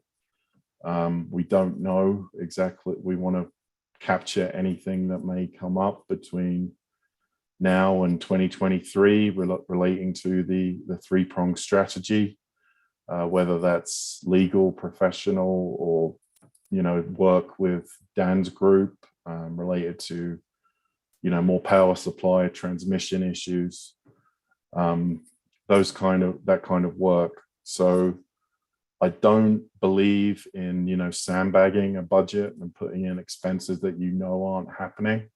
But I will say I think that is a conservative estimate on what those costs may be, and that is the main difference between 2022 and the 2021 actuals, is in that we didn't incur those costs in 21. We may do in 22. We may not. I mean, that's the perfect scenario. As long as I'm fine with coming in under budget on expenses, as long as we have a good explanation as to why. If we come forward and say, well, we sandbagged it by 20% and we didn't do it, That's not an explanation. That means you did a bad budget. I will say I think it's a conservative amount for those costs. I really don't want to get caught short on something because obviously this is a new process for me, and I think it's a new process for all of us. So we just don't know what's coming. So that's why those expenses have been pretty sizable. Some other things to mention in the memo, we talk about fire mitigation. We've got $250,000 extra of expenses. I do want to make sure we understand that that's expenses. Those are maintenance and smaller items. We're talking about wrapping poles, those kind of drone work, surveying. So that's where that comes in. There will be a number of items you will see on the capital budget that Dan and I discussed this yesterday that fill all of the requirements of, improved efficiency, improved safety, improved fire mitigation, improved resiliency, reliability. It all comes as one package, and there's more dollars in our capital budget that have been put aside for fire mitigation. Also want to point out, we've been talking about expenses. In terms of our load forecast, Dan's group has done a great job this year. We're not seeing a lot of variance between what they predicted and what has happened. There's obviously the tri-state rate decrease. They didn't know that was going to happen. If they did, I would question whether they have some sort of sixth sense, but I think they just know what they're doing. And I think their projection in terms of the industrial rate class being significantly lower than it has been in previous years is in keeping with what we're seeing right now. And that's the key difference, because that's a relatively low margin sale, doesn't impact gross margins overly, and we're seeing, I think we're going to see less kilowatt hours, but revenues will be pretty stable. Gross margins will be pretty stable. Less kilowatt hours will mean less revenue, and that's interesting. When I go back to Kirsten's question this morning, around 85% less revenue means you have to be more careful on those kind of issues. Unless we have some huge windfall and someone pays us a significant amount of money for that. I'm struggling to think of a hypothetical, but we have to be aware of it. Something comes up, we need to be aware of it, because we have a lower number to divide by. Denominator or numerator? Numerator, I think. That's denominator, one of them. So with that said, I know we had a detailed review, and hopefully you've had a chance to look at the memo and the spreadsheets. So I'll go to questions if that's okay, John. Terrific, thanks, Carl. Kirsten, you're up. Thank you, Carl. The way I always remember numerator and denominator is Notre Dame, Notre Dame. So. Oh, excellent, thank you. That's good to know. So the 2.5% operating margin expected. I know we're in the middle or wrapping up cost of service study, so we don't want to be messing around with rates. I don't want to be spending money just so that we don't have a big margin.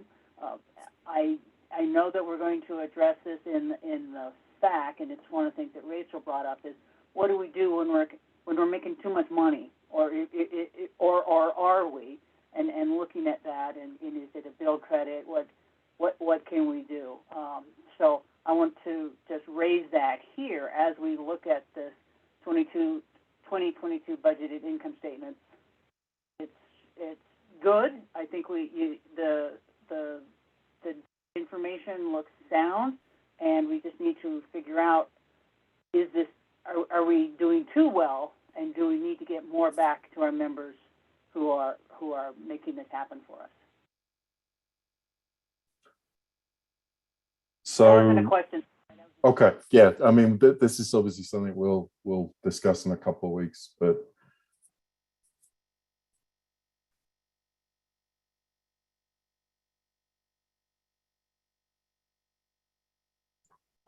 Kohler, you're up. Thank you. So in your memo, you talked about the operating expenditures are budgeted to be 1% higher. And then the things listed, there's no mention of inflation. And that's a concern I have. Is there consideration that you put in your numbers as far as dealing with the inflation that we are seeing now and expect to see next year? somewhat. Where we're mainly going to see that is in the capital budget, Kohler. You know, like as you mentioned when we were talking about inventory, I think some of the stuff coming through Western Union and our other vendors is going to be pricier. We've anticipated that things will go up about 3%. That may be too optimistic, but we would just see what happens. I know Dan and his team has addressed that in the capital budget. Thank you. Terrific. Okay, thank you. Sue, you're up. Right, thank you. I wasn't able to attend the FACT meeting this month, and I'm assuming that maybe some of these individual line items were discussed there, but my questions are on page 90 and 91. The transmission and sales are both considerably higher on page 90. Can you address those for us? Yes, that was something we talked about, Sue, and I know you weren't able to attend. What we've done is we've kind of had a bit of an audit on some of our payroll costs and made sure that they're going to the correct areas. I know one of the examples we had was with Hillary's team. We kind of had just traditionally anybody on Hillary's team was considered working on billing. But we know, people like Jenny Taylor who do our, awesome graphics and graphics and presentations and so forth. That's more of a kind of marketing, selling expense. So we've tried to just be more consistent with the guidance. It's called the Big Yellow Book that you get from RUS on how you code things. I haven't actually seen it as a book for a while. It's obviously a digital thing now, but I still refer to it that way. So that was where we were trying to go. And that's where most of those variances come from. If you look at it department by department, not much, there are some swings, but budget to budget, I think they're fairly tight. Okay, if that's the case, and again, on page 91, I'm assuming like on 91, I had questions about grid, the executive increase is huge, and then the board of directors even is up considerably. So if those are more realistic and being recategorized in more proper areas, we should see a decrease somewhere else. Am I wrong in looking at that way? So Sue, I assume you're talking about the 22 budget against 21 actual, yeah? Yes, and the variance over on the right-hand column. Yeah. Yeah, so with executive, that's where we put all of those legal professional consulting fees that I touched on earlier. Okay. So that's that variance. I know Grid Solutions, there's a jump because they are now managing the staking team. So that's where that 23% comes from. I know that Dan, you also have a couple of other items to do with beneficial electrification and DER that maybe we anticipated being in 21 and have gone out to 22. IT, where you also see a jump in actuals, that is to do with our new telephone system. This was something we discussed.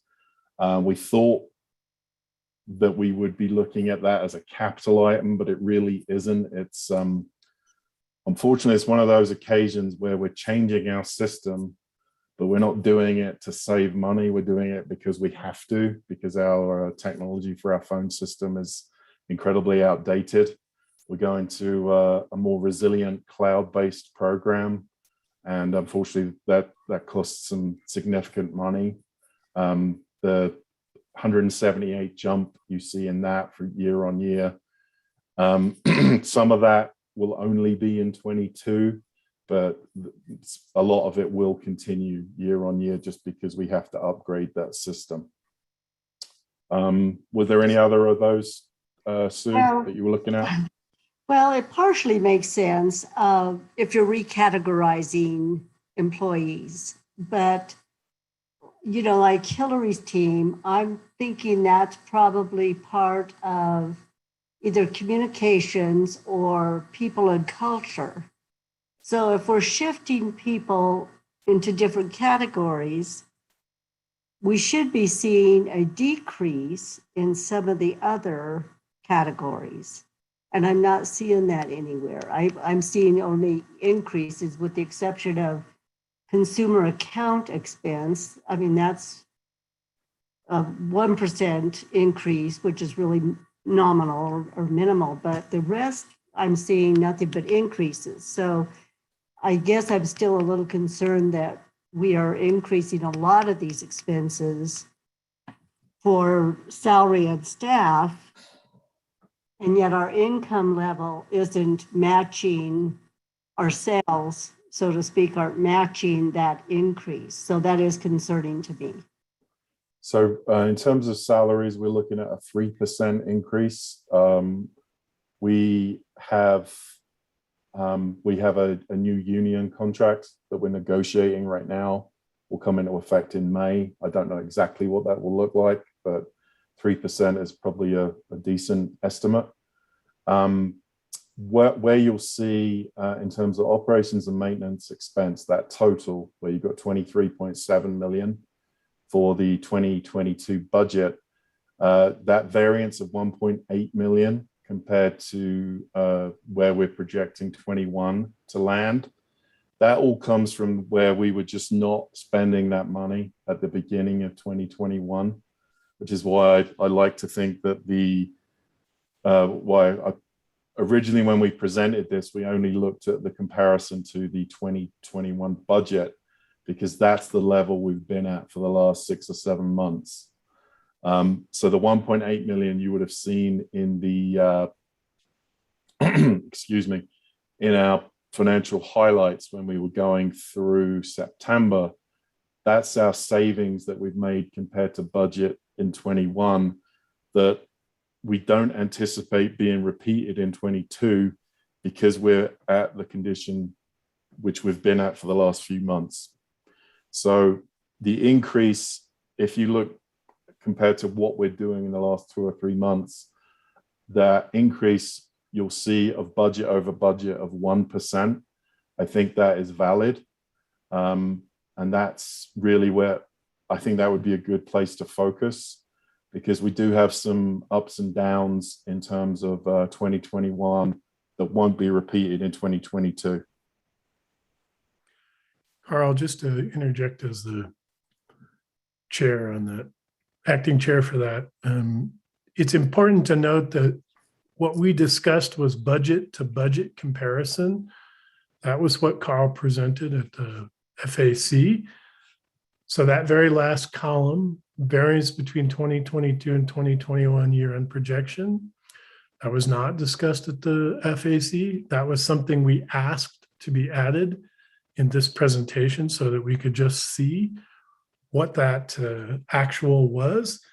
And it was done so in a way that it was done so with the understanding that that's not a very valid comparison, because the beginning of this year, those expenses were still heavily impacted by the pandemic effect. What Carl presented and what we are recommending really should be viewed between the budget of 2021 and this budget of 2022, which is our more I put it this way, I don't know if it's normal, but it's our non-pandemic rate of spending and what we expect as income. So many of the things that you brought up, Sue, we did talk about, but it was in that context. So. All right, thank you very much. You're welcome.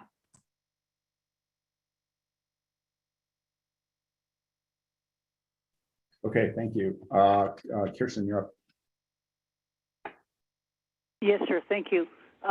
Two questions. One, on page 90, the transmission expense going down 17% from budget.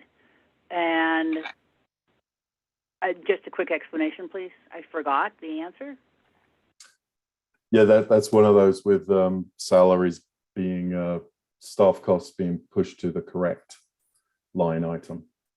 You're correct. I gave the example with Hillary's team. That's Jerry's team. It should really be in the line below. Jerry and Garrett's guys should be the line below. So I'm on 90. I'm not looking at the people. I'm looking up top at the transmission expense, distribution, operation. Okay. So you're saying that 17% reduction in transmission expense is made up by the 10% increase, or the 5 and 5 increase in distribution expense, operation, and maintenance. Correct. Absolutely.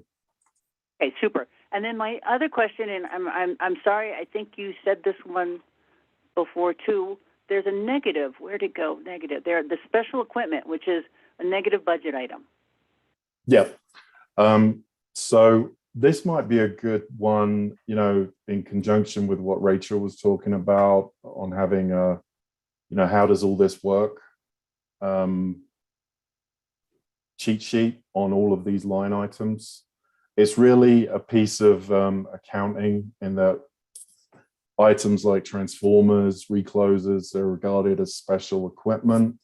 And when you put a credit into your account to cover the cost of installing it, which your own people do, it's a bit of RUS/CFC accounting that they teach us. And I don't fully agree with it, but it's what we do. I'm sorry, so you put a credit into the account when? It's when things like reclosers, transformers are installed. The labor element of doing that is, which our own people do, you put back as a credit so that you can identify it separately. Why you do that is because CFC and RUS tell you to. That's all I can tell you.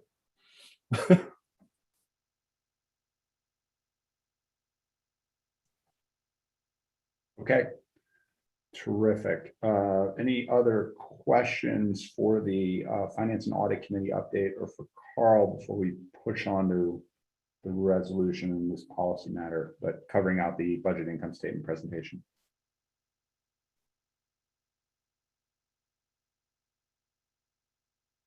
Okay, so it looks like we have clearly we have one resolution. I'm not clear. Is there an action item that is needed for policy 103? 103. So 203. First, John, I'm sorry, I didn't quite catch what you were. I'm sorry. So let me reorient. So what I think is important at this point is a motion to approve the budgeted income statement. I'll make that motion as presented. Let's finish that off if possible and then move on. If that's okay. Yep, terrific. Thank you. So I'll second that. Excellent. I can. Okay, back on track here. So discussion on the motion to approve.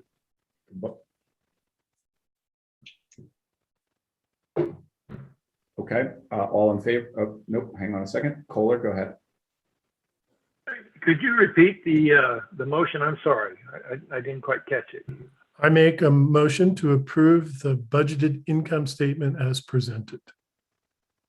Thank you. The 2022 budgeted income statement. That's on page 91, right? Yep. It's 90 and 91. 90 and 91. Yes. That's correct. Yes. Thank you, Bob, for that. Okay, so we have a motion. We have a second. We're in discussion. Sue, go ahead, please. Point of clarification, if we approve this today, the income statement as presented, does that mean this portion of the 2022 budget is approved based on this? Yes. Okay, thank you. With the capital items to come next month, capital projects and capital items.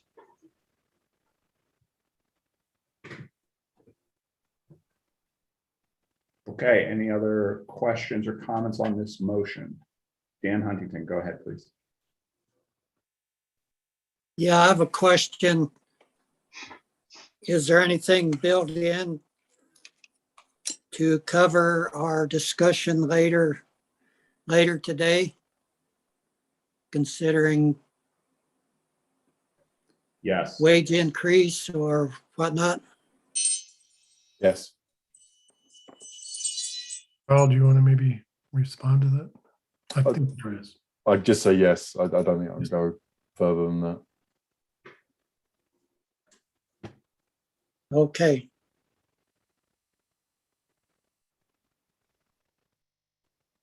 Okay. Any other questions or comments before we vote? Okay, all in favor, hands up, say aye. Aye. Aye. All opposed? We have one opposed. Thank you. And all abstain. And Dan Huntington is abstained. I see one abstained. Okay. Motion carries. Can I get a verbal of who opposed, please, John? Sue McWilliams opposed and Dan Huntington abstained. Thank you. Mhm. Can I make just a quick comment? Yes, go ahead. I guess I'll tell you why I opposed is because I would like to have seen this presented to the board, the entire board, a little sooner so that we were able to really ask some of these questions before the board meeting. So just maybe as a heads up for next year, or maybe with the capital budget, maybe it could be given to the entire board a little sooner. And I know Carl got it out to us last week, but unfortunately, not all of us have an opportunity to look at it. You know, a couple of weeks out would be even appreciated. So just a comment there. Thank you. Terrific. Fair comment. Thank you for that. Okay, so pushing on. So correct me if I'm getting this wrong. So we've done the approval there. As I said, there's a, what's, let me ask the question. What is next? So, Graham will walk us through the need for a slight change to an existing policy that was run through the FAC. Graham, I think you agreed at the FAC to do that. So I'm going to punt it to you, my friend. Thanks. Yeah, so I'll take responsibility for this coming out of the FAC and not the Committee on Policies. That was my recommendation. I'm going to go ahead and share my screen here really quickly. Everybody see the policy 203 here? Do I need to blow that up a little bit? Maybe about that big? Is that more legible to everyone? Okay, good. So generally, policy 203 is our disposition of unclaimed capital credits and goes through different things that we're obligated to do, including $5,000 a month to Roundup and scholarship programs, et cetera. But inside of this, we have our Innovative Projects Fund. And the Innovative Projects Fund, how we are able to find and evaluate projects that are eligible for that is controlled by these sub categories here. And under this subcategory B, it says projects must be owned, operated, and under control of the cooperative. And we, through the FAC, are requesting that this and be changed to an or. Because it's very difficult to find a project where LPEA owns it, operates it, and controls it, that is also not typically part of our capital items or our normal operational expenses. So we're looking for sort of unique projects that don't fit the budget that we bring to the board. And if we own it, operate it, and control it, it's typically goes through our standard budgeting process. And after that, I'll kick it off to Dan for a lot more interest and detail on this. Yeah, I just wanted to give you an example of this. One would be our electric bus project that we've worked with 9R on. And in that instance, the project, the charge controller is actually owned by 9R, but it would be operated and controlled by us so that we can dispatch the battery as needed. So that was an OR. And where we started realizing on this is that this fund is a great opportunity to use for matching grant funds and projects such as this, projects such as the press release that we recently did with the water heater replacement project we're doing with the trailer park, and some innovative projects like that. And we never know when we might get some of these grants too. And so that's why they're especially hard to budget for. And this innovative project fund is an ideal fit for grant matching opportunities that might come our way. But as we looked through this criteria, this and was catching us up a little bit. And we thought that changing that to an or would be allow us to use this more readily. And so that is the extent of the change there. So it's the committee's recommendation that we make that change. I will say I did ask Graham as an attorney why they don't just use and or, because I think that's what all attorneys used to use, but he thought or was better than and or. So again, I'll make a motion that we approve this change from and to or in this policy as a board. I'll second it. And I think, Sue, you have a question. I'm helping you out, John, if you don't want me to. No, go ahead. Sorry, you answered my question with the and or, so thank you. Great, I can anticipate questions. Thank you.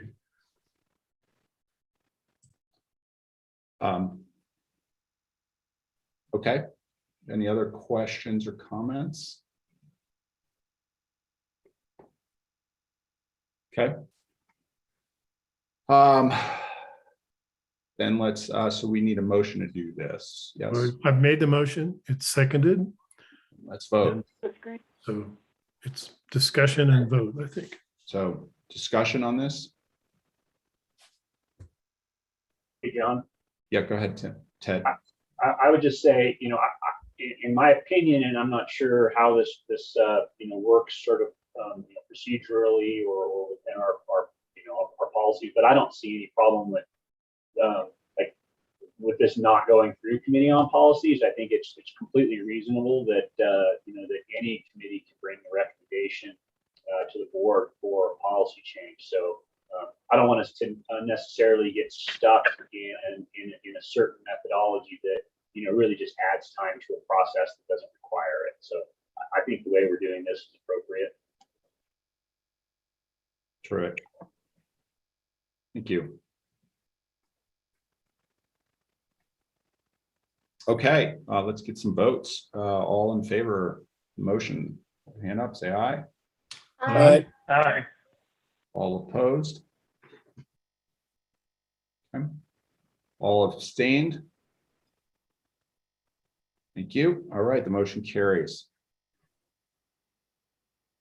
Now, I think we're on to our last item with this group, the resolution 2118 IGNACIO construction contract approval.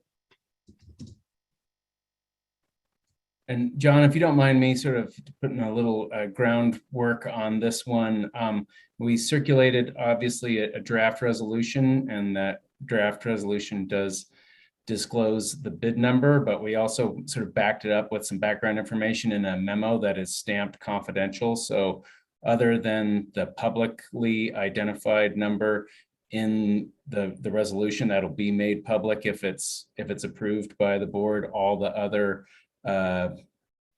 financial info in the memo needs to remain confidential. Does that make sense? Okay. So we just need a straight vote on this. I move to approve 2021-18. Terrific. Thank you. Can we get a second? I'll second. Thanks, Tim. All right. So open the floor for discussion. I think, Joe, you're up first. Yeah, just a couple of process questions for staff. So do we normally hire a consultant to evaluate these sort of big bid projects? Yeah, and that's sort of part of our generalized contract. We're using a modified version of the old RUS contract, and that's sort of, so it has the first 3 or 4 sheets of it are the bid process that indicates that it's sort of run through, the contract term is engineer, but we have this engineering firm that runs these contracts for us, and that's all laid out in the bid process. Okay, and that's because they have the expertise to evaluate the qualifications of the bidders, and is that why we do that? I think that, and also sort of gives us some arm's length objectivity in the selection process too. Okay, and the second part is we don't automatically accept the lowest bid. So if they came in and wanted the highest bid, they thought they were most qualified. Is there any process when, do they have to explain why they accept the highest bid opposed to the lowest bid, that sort of thing? So under the contract, as the contract terms, that's up to our complete discretion to determine which bid to accept. This kind of goes to some earlier discussions about overall policies, and I think the detail of that I will try and get memorialized in a memo that's shorter than all of our policies and management directives and everything stacked together, right? But the short answer on that is that under policy 103, Roman numeral 2, capital C, number 4, lowercase g, we are to seek best overall value, right? And so on the publicly facing board policy level, that is where that's what we're supposed to search for, not bottom line, rock bottom price, but sort of best overall value that has some variety of factors beyond just price. Okay, and then is there, I don't know, is there a committee of Dan and Jessica and who look at the suggestion of the consultant to say thumbs up, thumbs down, whatever? What happened? I mean, do we have staff? How does staff interact with the consultant then to look at the actual engineering suggestions? Jerry, do you want to mention that? Because this is more relevant to this contract in particular. So they'll make a recommendation. We take that recommendation and then we get together with all departments and we will reach out to other co-ops for background information. Many other things go into this safety, timeliness, and their quality of work. And those are the main things that we discuss as a team. And then we take the recommendation and we evaluate it against our findings. And then we come to a team decision on who we'd like to use. Great, thanks. That's the first time I've seen this. So just wanted to find out what the process is. Thanks. Terrific. Thanks, Joe. Rachel, go ahead, please. Yeah, Jerry answered my question, but one just add on for Graham, when you put together your little report of process, would you just mention how or if like locale is considered in when you're ranking bids that come in? So if something's based locally or not, if there's any sort of preference for that. Thanks. Terrific. Thank you. Okay, any other points of discussion? Okay. Okay, let's go ahead and vote. All in favor, hold your hand up, say aye. Aye. Aye. Aye. All opposed? All abstained? Okay, the motion carries. And that ends this section. I want to take a moment and just back up here, make sure that we're all on the same page. So my understanding, and this is a question to you, Carl. My understanding is that the budget that we were just reviewing was delivered 3 weeks prior to this meeting. Is that correct? It is, yeah. It didn't have the 2021 comparative that the Finance and Audit Committee requested. That was added to the email that was sent last week. Okay, and that went out to the whole board? Yes.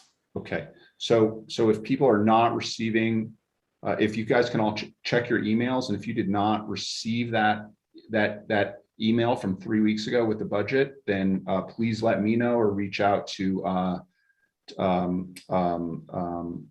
Jessica or staff, and let's make sure that we are all communicating. More and more stuff is going out in advance via email, and we all want to make sure that we're getting the stuff that is going out. So fair enough. Okay, thank you.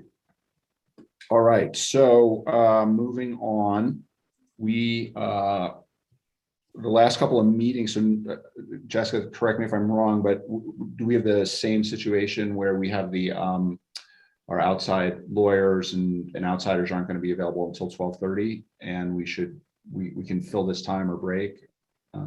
Is it the same situation? That's correct, John. Yep, they'll be on at 12:30. Okay, so the way the schedule currently works, we've got about 50 minutes before we'd normally take the lunch break. I'd like to do the same thing that we've been doing in the past couple of meetings, where we work around sections 6 and 7 and 8 and go right and work section 9, which is our reports, until we hit the 12 o'clock lunch break, and then we'll break and then be on schedule, and then pick up any reports that didn't get finished when we come out of the other side of the executive session work. Does that work for anybody? Anybody want to try it differently? Okay, cool. All right, so then that means that we are going to go to section Roman numeral 9A with the attorney report. And so let's figure out what page that is on our packets. 94. 4. Terrific. Thanks. Okay, Graham, you're up. All right, thanks, John. Just to sort of start out with this on, I attached a memo that is marked confidential. So if we have some questions on that memo, let me know and we can move to executive session and I can address those. Other than that, what is not on here that I would like to update the board on is we had a question at our annual meeting about our election process from 2016 to 2020, and if that conformed with Colorado law or not. And I reached out to Shay Denning, who was LPEA's legal counsel through that period, and she verified to me that indeed LPEA complied with all election laws that are applicable to Colorado cooperative electric associations during that time period. And so I do have a memo that I'll place on our website for the public to sort of review that as a public answer as well, written answer. But yeah, that was my follow-up research based on that question at the annual meeting, is that we complied with all applicable election laws during that period. And other than that, I'll open it up for questions. Kirsten? Yeah, I have 2 questions. First of all, on the topic you just discussed, that was the 60-day, 90-day, right? So we had longer requirement. So if we'd had a shorter requirement, we would not have been in compliance. But since ours was longer, it was at least 60 days. It just happened to be 90. It was 45, 60, but yes, that's correct. Yeah, the statute said no less than 45 days, and ours is greater than 45 days. And based on what Shay told me, they were aware of this the entire time and had instructions to staff on how to deal with this, and that she sort of updated the staff on that on a regular basis. It was my understanding that the hope was that law was going to get amended most years, and it just sort of it seems like maybe it got out a little bit in front of it itself as far as it's just more clear to have it be the same number. But you are correct that the actual statutory rule says no less than 45 days, and we were never less than 45 days. Super. And then my second question has to do with one of your bullets here: monitor federal, state, and local COVID recommendations. And we've been doing a bit of email about where do we stand with the federal. Could you just give a quick brief on where we stand and what the next things happen? Yes, so in early September, President Biden issued an executive order that would mandate either vaccines or regular testing for employers of more than 100 employees. And it was also to be inserted into any new or renegotiated federal contracts. So as I have not seen any of our current federal contracts that are either currently being negotiated or currently being renegotiated. And based on all of the information I've received from the NRECA on this matter, that's the only way that the federal contractor would apply to us. Not anticipating that applying to us. What is likely going to apply to us is this requirement for more than 100 businesses with more than 100 employees.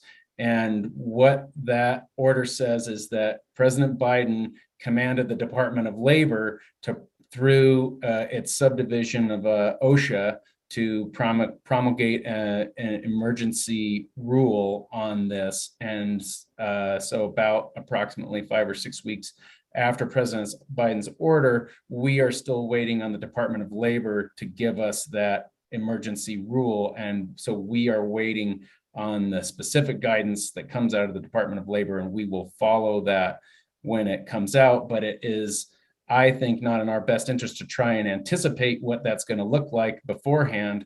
I think we could, get caught wrong-footed and have to make a lot of expensive and last-minute adjustments, and that those adjustments would likely be confusing to our staff. So at this point, my recommendation, and working with Trent, our safety supervisor, to make sure we're constantly monitoring this, and when it comes out, we'll be ready to adapt to it. But we just can't get too far ahead of it for fear of being misaligned with what the actual requirements are. Does that make sense? Yes, sir, it does. Thank you for the explanation. Thanks. Joe is sort of next in my queue. Yep. Go ahead. Yeah, on that same subject, has the IBEW come out with any policies of their own? I haven't seen them. I think we were trying to communicate, just based on Kirsten's questions this morning that we got via email. We were circling, I think Jessica was circling up with the union representative to get more information on that. I don't know if you've heard back yet or not. They actually just emailed me a letter. I haven't been able to read it, but Derek, our business rep for IBEW, is stating that they are not taking a position to require vaccinations because they believe, as we do, we need to wait till the OSHA regulations come out. So it's the same. We're consistent with what they're saying. Yeah. Okay. Well, I found that disappointing on the union's part. Just an editorial comment. And then I did have for executive session, I do have a question on that confidential memo. Okay. Do you want to, should John, do we think it would be most efficient to just wait for all executive questions and just have one executive question rather than going in and out during Yeah, this report? absolutely. Let's get it all out and one in, one out. All right. Any other questions, Joe? No. All right. Tim? Yeah, mine's related, similar to Joe. I would like to discuss that confidential memo. I guess it's a request to put it into an executive session if we can today to have that discussion. So.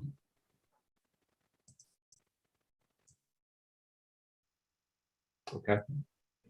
So I'm sorry, just to be clear. So I think procedurally, when we go into executive session, so the motion would be that we would go into executive session to for the 2 reasons stated on the agenda, plus then the motion would include a third reason to discuss the confidential memo as presented in the attorney report. Is that okay? That so sense? when we do our single big executive session, we'll make that motion then so that we can talk about it in session, and then we come out and we're going to do a single session, right? Is that the intention here? I think so, yeah. And then our minutes will reflect that those were the 3 topics that we went into executive session to discuss. And that gets to what you want, Tim and Joe. Okay, thank you. Okay. Any other questions or comments for Graham before we push on?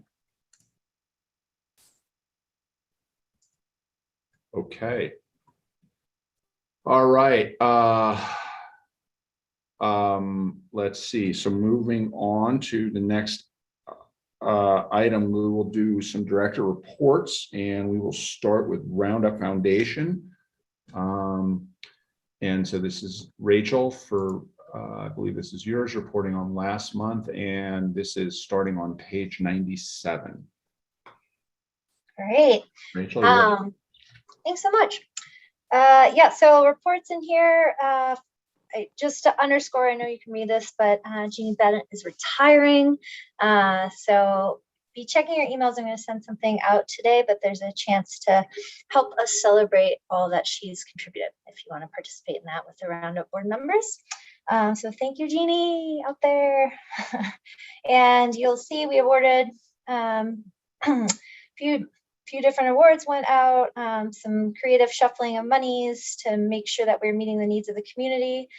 Appreciate the ingenuity of the Roundup members for kind of helping guide us through that. And I think the big thing, one of the big things, conversation pieces that's just been opened up a bit is how we as the Roundup board or foundation in those efforts, how are we approaching diversity, equity, and inclusion within our operations and within our structure. So this got lodged through a question about land acknowledgements that came up in our August meeting. And basically out of the September meeting, hopefully a point was brought forward that it's more than a land acknowledgement. This is kind of a whole, there's a lot of internal education, and then kind of to do it right, it's a system-wide kind of shift in things. And so we will, as a Roundup board, be tackling this at the February retreat. And just so you all know, Graham helped us out with this, but the Roundup board can operate independent of LPEA. So we can lead and do things on our own or adopt from each other, but we don't have to be completely in sync or depend and wait on LPEA to put something forward. So that's what I've got for this month. And Ted, I don't know if you want to report on, they bumped the Roundup meeting for October to this past Monday. I couldn't make it due to work, but Ted, I don't know if you want to do that now or just save off until November. Yeah, I think just because it just happened, and certainly I haven't prepared anything for it. So I think if no one wants no one specifically requests an update, I'll do it in our November meeting. Awesome, thanks. Any questions for Roundup? Sue has her hand up. I do, thank you. I had been asked if we're still doing like the Roundup, is you have to wait. I believe our policy says 2 years before you could apply again. It seemed to me like we had seen some of these folks come through more frequently than that. So is it still on a 2-year cycle? Yeah, Graham, did you want to address that? Because we will bring, we have to elect new Roundup members for next year, and I think we're going to bring that in November. I think Sue, you're asking about applicants, right? Like that, and once you receive a grant, you need to sit out for 2 years before you can get a grant. And that I don't have off the top of my head. That is still the case. Okay. But one addition of that is you can alternate, and Jeannie's been really, she helps folks out in being strategic. So you can apply for education 1 year and then Roundup another year and kind of go back and forth that way. And that is totally a legitimate way to do it. They fund completely different things within organizations. And so I do know that's, if you see names come up year after year, they might be applying for different accounts. Okay, yeah, that was the question that had been presented to me, is that in looking at the Roundup Foundation grants that had been awarded, they were going to basically the same people every year, and that they were not having to sit out for a 2-year cycle. So thank you. Yeah, and I'll just throw some commentary on that. I think that's one thing I'm excited to bring forward at our retreat. It's kind of tucked into the DEI work, but just doing a bit more outreach with Roundup, because in talking to different, like I work in this space and a lot of people don't know about this fund. And so it seems like we have an opportunity to do, if that's the will of the Roundup board and if there's interest there, we could potentially do a little bit more outreach to broaden the awareness in the pool of our community's nonprofits.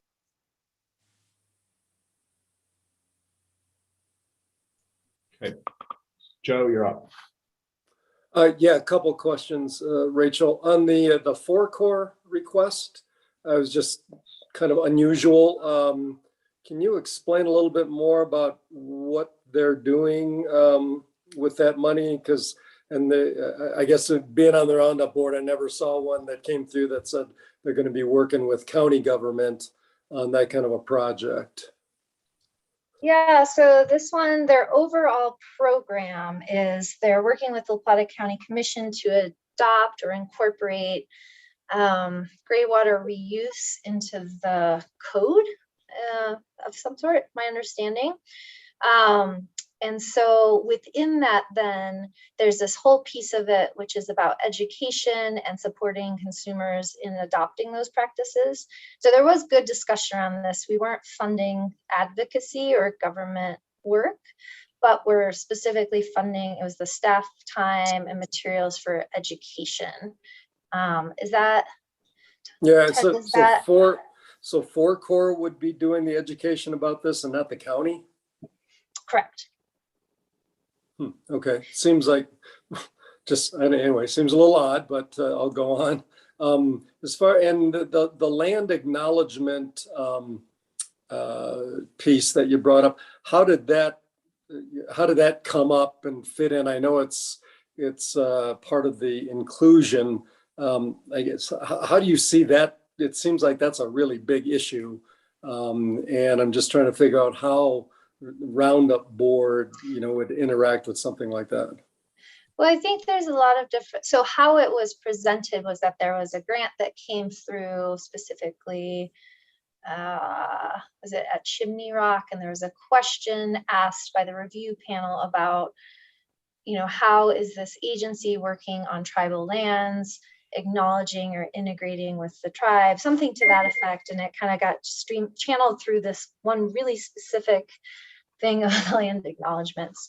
And so, yeah, I think it just opened the door for a conversation and a lot of internal education, just starting of that education about really, if we're talking diversity, equity, and inclusion, where does a land acknowledgement fit? What do foundations do as a whole around this? And so that's where our education is starting.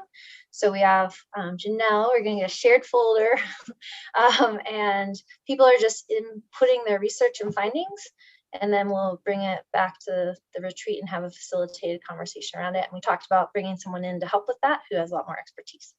So yeah, it's just the start of what I think will be a really exciting process. And one thing I will say is, you know, in my work with the foundation world, at least in granting, you have a whole spectrum of things. Like some folks now, some foundations will not fund you if you don't have a diversity, equity, and inclusion statement.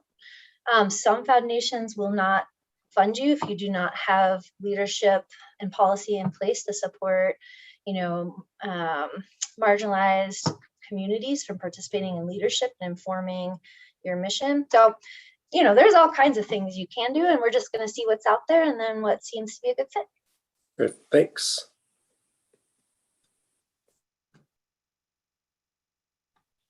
Okay.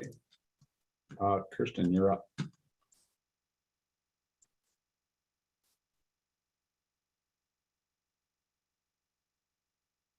Yeah, I'm sorry. This is just a kudos. I've been talking to a couple of folks after I came off the Roundup board, and they're really pleased with the two directors that we volunteered them with. Oh, Ted, you got volunteered, but Rachel, you did volunteer.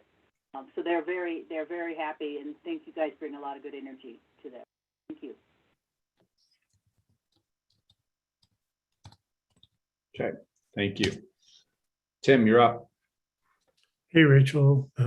Thanks for a newsy report. Could you just give me a basic understanding of land acknowledgement? What that term is? How it's supposed to be? Okay, well, I will state what I understand and know, but do so with the caveat that I have been learning and doing my own work, and that it seems like to some extent it's much more than just a simple definition. It's a process. But if you ever want to, there's a YouTube presentation linked in the report of a gentleman from, it's some kind of national tribal group that is explaining what land acknowledgements are and mean. But in my oversimplified, probably somewhat inaccurate way of understanding it, they're a way for folks operating in or doing work on lands that were formerly of, it's a way to acknowledge kind of the history and the historic groups that have utilized lands, that transition potentially of land from indigenous peoples through pretty oftentimes traumatizing experiences to kind of our current and modern societal structures, acknowledgement of relationship between land and what goes on today, and usually a statement of action about how you're kind of incorporating that understanding of relationship between people, place, and history into how you're moving forward. All right, thanks. Okay. Thank you. Kirsten. One more, Rachel. I see you've attached the CEAC information. It would be helpful to also have the Pagosa Outreach Committee information here too. Okay, thank you. Holly, go ahead, please. Thank you so much, Rachel, for that Roundup report. I really appreciate your work on there, and Director Compton as well. Just a minor point of clarification for Sue's question earlier. The way I understand it, Roundup is a 2-year cycle and the education grant is a 1-year cycle. So that is how I remember it. So that might be something that maybe Rachel, you could verify.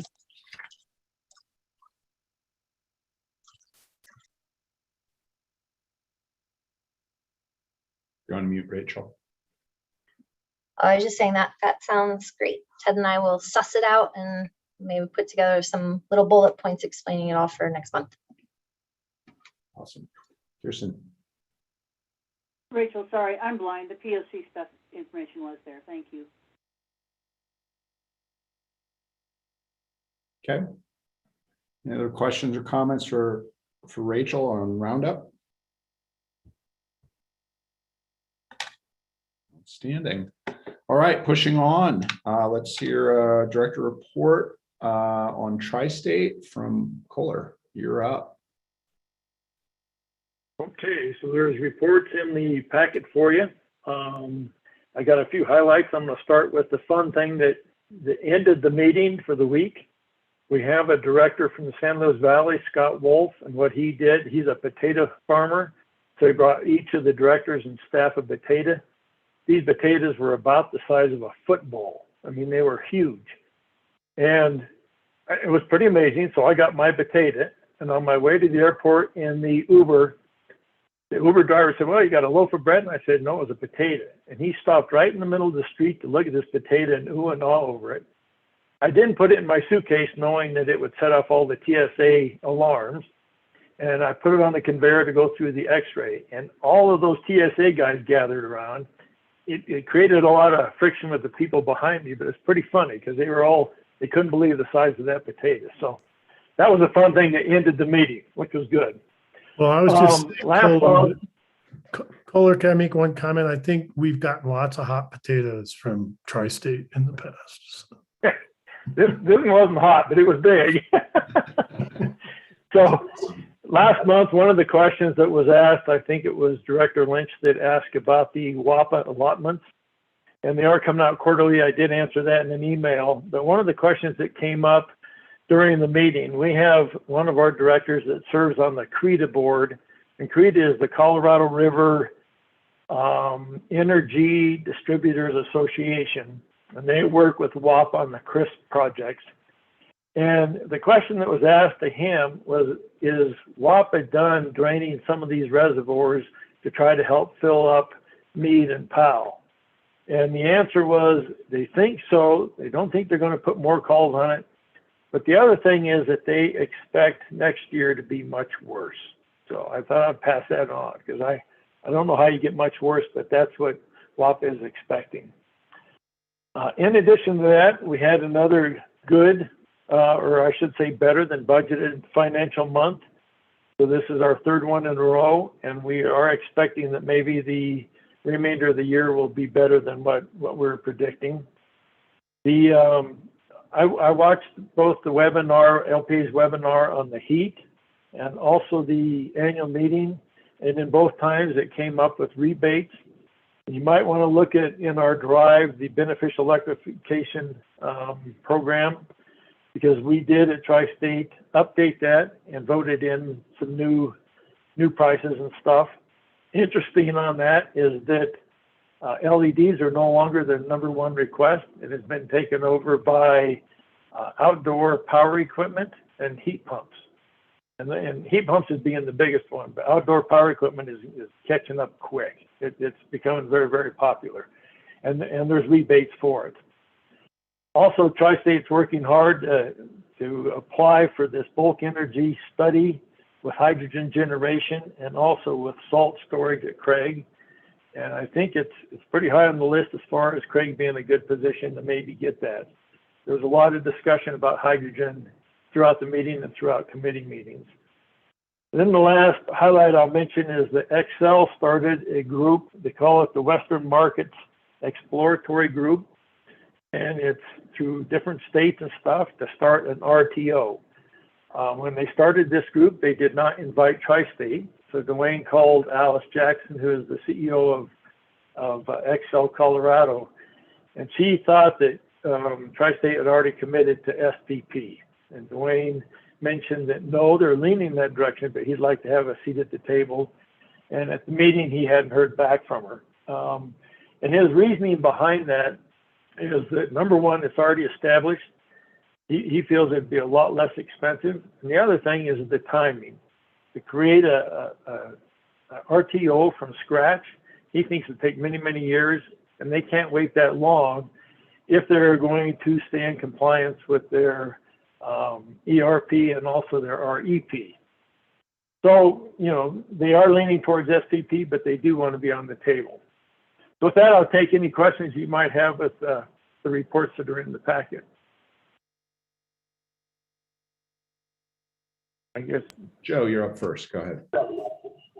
Yeah, first just a comment, and maybe Jessica, at some point, I don't understand the hydrogen thing at all. So maybe at some point we could get an explanation on a meeting, and no hurry. Just I'd like to hear how that works and stuff. And then Kohler, I don't know if you can answer that, and maybe Dan, you can chime in. In Hiley's report, he said wind penetration was 32% and renewable present penetration was 64%. Is that the total percentage of power supplied came from those sources? I've never understood exactly what that meant. That meant that at some point in time, and I think with the renewables penetration, that was in May, and Dan might correct me, but that was the highest output they had on record of the renewables. And that wind, at a certain point in time, that's the highest record they had with wind. And when you say Does that make sense? When you say output, that means 64% of the power supply was coming from wind in that moment? That's right. That's correct. It's contribution.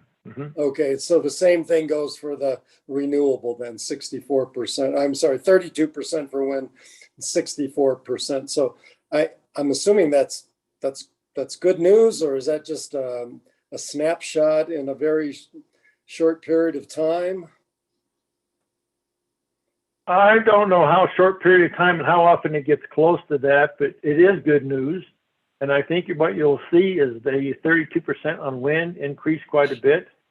They have a 200 megawatt wind project. It is actually in the testing phase right now, but they're using it. It wasn't supposed to come on until January, but they think it'll be fully operational probably in December. And that'll add quite a bit to the wind. Okay. And then just adding on to that, my hydrogen comment, I saw that at Red Feather Lakes, they're doing a microgrid project. And I know Red Feather Lakes is a remote kind of community. So I don't know, maybe a discussion of that at some point. We don't need to talk about that, but how we might start. Jack Turner was big on microgrid stuff, and nothing's really been mentioned for a long time on that. So I'd just like to hear about that at some point, maybe, next year sometime. Thanks. So speaking of that, we also asked the same questions on that, and they are going to have an educational moment on that. I don't know when. It won't be next month, so maybe January or around that time, and I can come back with a report on that. I guess Rachel, John, do you want me to call them out? No, either way. You're doing good, Rachel. You're okay. Just a quick clarification. Thanks for the great report, Kohler. I was looking at the energy rebate programs, and they said they were taking off electric resistance water heaters out of the rebates. So is that an electric water heater, or is that something different? It is. I don't fully understand what it is, but my understanding is that they have not had a rebate request for that for over 3 years or something like that. So whatever it is, it's not very popular, and so they dropped it. Is that right, Dan? Yeah, that's your standard electric water heater. And so what we're really trying to promote now is more of a heat pump water heater, or what they call a grid interactive water heater, that allows for utility control. So if you hear the buzzword grid interactive, that basically means there's a module that allows direct utility control of the water heater. And that's exactly what we're shooting for at the Riverview trailer park there. Cool, that's super helpful. Some feedback as a member and not as a board member. So super stoked I had your crew to my house because I need a new water heater. Mine's 30 some years old. And they did such an incredible job educating me. It was so exciting. But as a consumer, I have now found it exceedingly complicated to understand all these different things. And I'm having to educate the plumbers because they don't know. And so this might be another place where those like glossary of terms is helpful. I know y'all are doing a ton of work with the plumbers, which is really cool. So great program, I think, and I'm excited to keep trying it out. I want to mention one other thing you might not be aware of, and that is with the heat pumps. Tri-State has a program to educate contractors. And if the contractors go through that program, then they get what is it, a discount or a rebate themselves on every project that they do. So they're also recognizing that the contractors don't understand it, and they're trying to educate them. And I don't know if they've done it in our area or not, but that's a program that they have.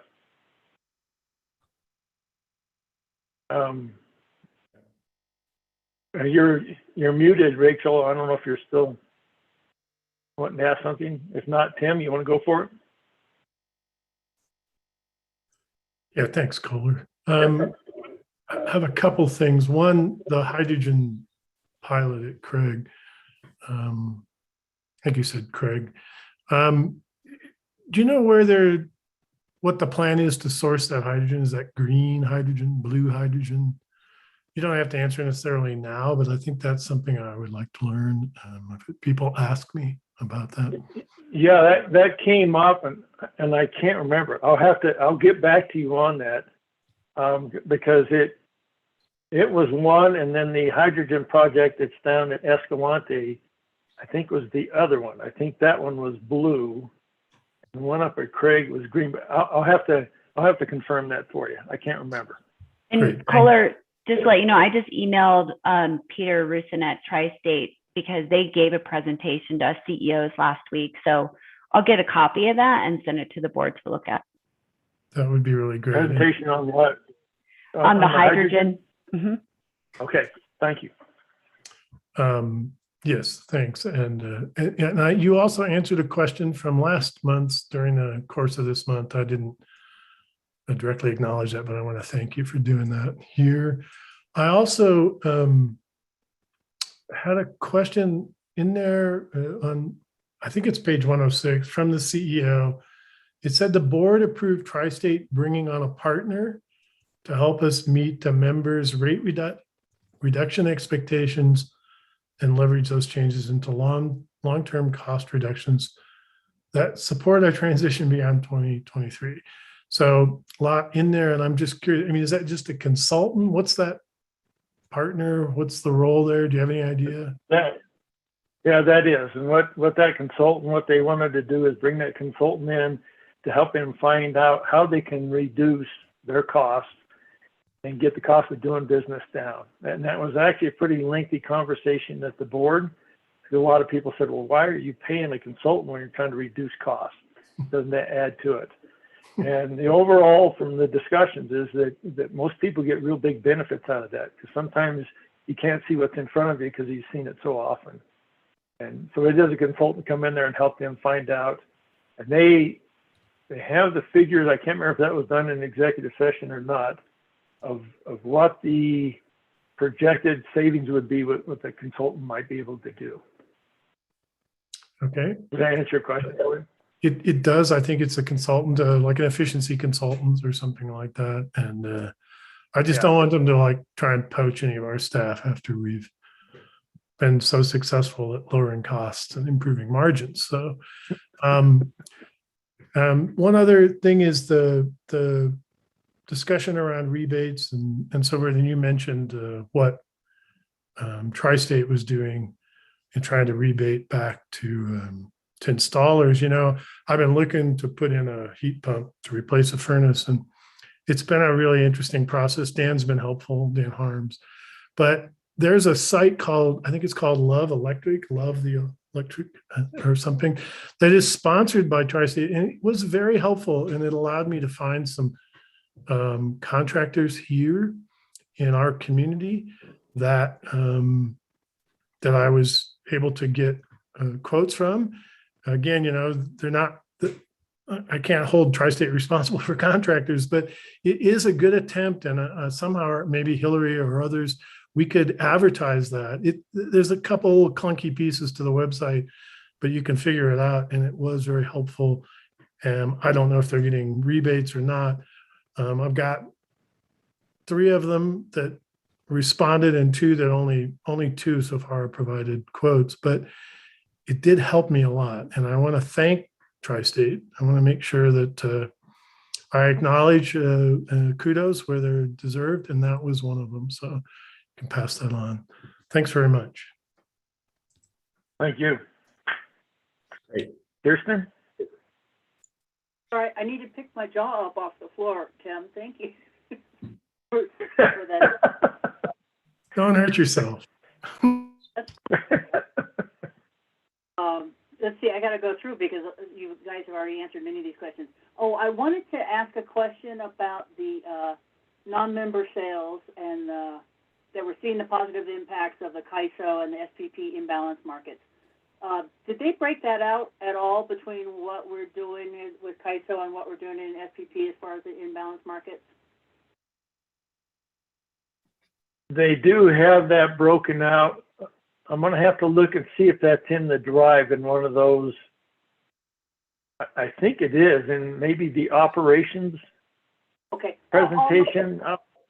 I'll have to locate it and I'll let you know. But I think it is in our drive. I want to note that NREL just came out, I think this last week, with a study about how improving transmission across the eastern divide, whatever we call that divide that we're in, the east-west divide. Interconnect. So, interconnect. Thank you, sir. Appreciate that. So that's one reason to continue, I think, pursuing the SPP. And then I had my last question was about COVID. What's Tri-State doing as far as vaccinations and testing and requirements? Their answer is pretty much the same as what we heard from Graham earlier. And one of their big concerns is they do have federal contracts. And they just don't have clear vision of exactly what they have to do with the people that deal with these federal contracts. So I don't think they have a clear answer yet either. They're waiting for more guidance. Okay. As far as our meetings and stuff, though, we are meeting in person. What we do is have a virtual meeting once every quarter, and they figured that the savings on that was about $100,000 a quarter. So we will have a virtual meeting this next month. Ed? Thanks, Kohler. My question is about WAPA, and it was good. It was great to get to see some statements and answer on kind of what the reservoir levels were doing to that power supply. It was also interesting for me to see that we had more than one significant source. Tri-State has more than one significant source of WAPA power. And I'm just wondering if you're the expert to ask on what is the source that's not the two hydro dams. And too many acronyms, I got super confused, but I dug into what the second one was and really wasn't able to, with quick internet search, figure out where that other source of power was. Do you know the answer to that? I do not. It's called LAP. I think that's a Loveland area project, but I don't remember the source. I think maybe even Tim might remember it because we discussed that when we were up on the Power Source Committee. I think when we were up at WAPA, didn't we kind of go over that? Yes, we do, but I think Dan is ready to answer that, and he's now more knowledgeable. Good. Yeah, I don't know if I've got a clear answer to it either, but my understanding is it's not just the one particular project, but sometimes a whole resource of them. Like when they talk about CRISP, the Colorado something project, it's a series of smaller hydro projects along the Colorado River waterways. So if I dig out some information there, I'll share it with you guys. Yeah, and my recollection is similar to Dan's, that WAPA has, at one point, they even had coal-fired power. I don't know if they still have that. Some portion of, I think, Navo generating plant was theirs. But yeah, it's broken into regions, and those regions have different power sources, mostly hydro, but not entirely, at least historically. Okay. Holly? Then Holly? Great, thank you. Kohler, I really enjoyed your report today. Thank you so much. I would like to voice my support overall for getting more information out about how to do heat pumps and more heat pump information. So I got into a massive conversation yesterday with my mechanic over here in Pagosa, and he was lamenting about the lack of information out there. He happened to install his own heat pump system and he loves it. He's also getting ready to install 60 more LED lights and transition over to LEDs. My second comment was, and I don't know if anybody can answer this, but I sat in on a webinar yesterday on FERC 2222, and it's about integrating, aggregating DER systems. And, you know, quite honestly, it was higher level than my pay scale. And it was like, blah, blah, blah, blah. Oh, I recognize that, blah, blah, blah.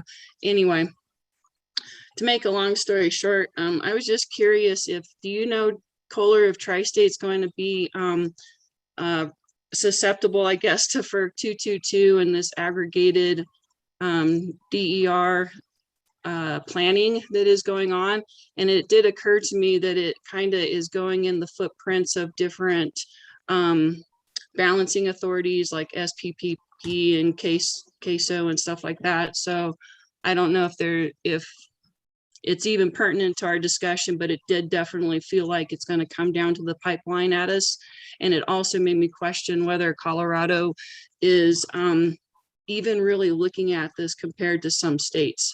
So once I get that recording, I'll pass it on to you, but I warn you, it's more like wah, wah, wah for our level. Well, I'm unfamiliar with it. I have not heard about that. It hasn't been a big discussion, so. Okay, Holly, thank you. Holly, I'll let you know, we've been involved in participating in the webinars that have gone on over this topic. Dominic especially has been in tune with that. Paying attention so that if we do become part of the SPP region, what does that mean for us? How can we participate and things? So there's a lot to it. It's not about ballet costumes. Two. Sorry. Okay. Thank you, Dan. All right. Anything else for Kohler? Okay, so that's that.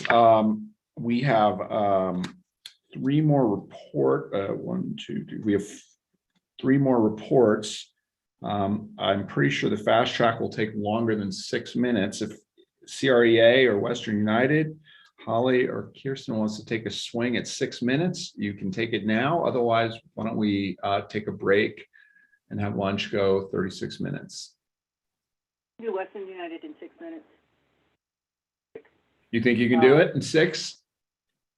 Well, just as a note, last time when we came back from lunch, we needed a few minutes to collect ourselves and get together as opposed to shortening that. Fair enough. Let's, how about we give ourselves 5 extra minutes? You're off the hook. So we will see you guys. We'll take a break 5 minutes early. Please come back a couple minutes early so we're ready to rock and roll right away. And per John's comment, and we will see you guys all back online at 12:25, 12:26, give or take. Okay. All right. Thanks, guys. See you in a bit.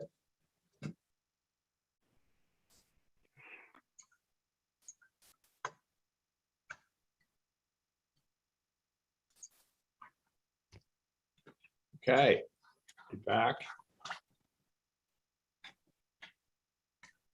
All right, so we are gonna get a couple minutes here, but as we said before the break, we're gonna come back up to item 6 with the attorney update, FERC Adams County COPUC.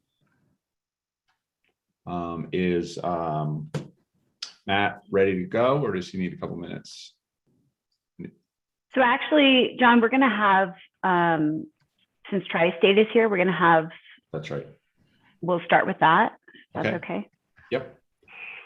All right, well, you can, Jessica, why don't you MC this section? Sure. So this was brought up previously this morning, but there is an update on the tri-state partial contract that I mentioned earlier. But we are really happy to announce that we have signed the memorandum of understanding with tri-state, which gives us an agreement on the terms of the buy-down payment methodology and some details with the partial contract. So as we stated before, this is just an agreement. It's a term sheet. It's basically acknowledging that we're on the same page on this. So what this means is for next steps, we can work towards trying to settle this case at FERC, and in particular, the buy-down payment component of it. So that's pretty exciting. So we are in active discussions with Tri-State and the other co-ops to see how we can get to resolution on that at the Federal Energy Regulatory Commission. It does not obligate us to anything. And so for those that are listening in the public, we are hosting 2 town hall meetings next week, where we are going to go into more detail about the partial contract, the process for it, the benefits to our members, and we're going to unveil the group that we have chosen as our potential power supplier. This does not mean that we're agreeing to the partial contract at this point. We still have to bring all those pieces to the board, maybe in December, to get approval on what the board would like to choose. But in the meantime, we continue to do our due diligence and collect the facts, run the data, have third parties look at the data so that it's not just us looking at to make sure we're fact checking everything. So today we're just really excited to have Tri-State on the call with us, and Pat Bridges is on here just to kind of talk a little bit about their perspective of this partial contract. So Pat, do you want to go ahead and say a few words? Sure. Can you hear me okay? Yes. Okay, good. Yeah, thank you, Jessica. Now, as Jessica said, this is a process that's gone on for some months now, as you might be aware. And we are as excited, I think, as LPEA is, to announce that we have a meeting of the minds here, a way to accomplish more of this transition from the industry we've all known for decades to what we think it's evolving into. I think you're aware that Tri-State has really turned the corner from a standpoint of our resource mix of transitioning away from legacy coal plants to increasing amounts of wind and solar, et cetera, so they can service well in the future. And this transition here away from what has typically been the one size fits all requirements contract for all members, to more variability and giving certain members who choose to, such as LPEA, to be more in charge of their own destiny, picking their own power supply to a greater extent, and something that fits your needs as opposed to something that might fit the needs of the 42 members in total. And so going forward, we hope that this trend continues. And just from a Tri-State perspective, to move forward, as I said, we're retiring coal units, and with assumed low growth of members, that means we have to replace, that supply with something else. Of course, we've been, like I said, very active with the wind and solar, into our portfolio. But going forward, there'll be increasing need to find more and more replacement resources for retiring units. And what this does, from a Tri-State perspective, it takes some of that responsibility off of Tri-State directly. And now LPEA has basically steps up, says we will be responsible for that portion of our resource needs, and that reduces what we have to do going forward. And so there's maybe some win-win here. It gives LPEA what you're looking for, we think, but also it's not I wouldn't say it's just a cost issue for Tri-State. I think we've done a lot to kind of mitigate that, but it also takes some of that future risk away from the other Tri-State members who would have to be making decisions and making financial commitments, long-term financial commitments that would, lock them in for a long period of time. This helps kind of balance, I think, some of that.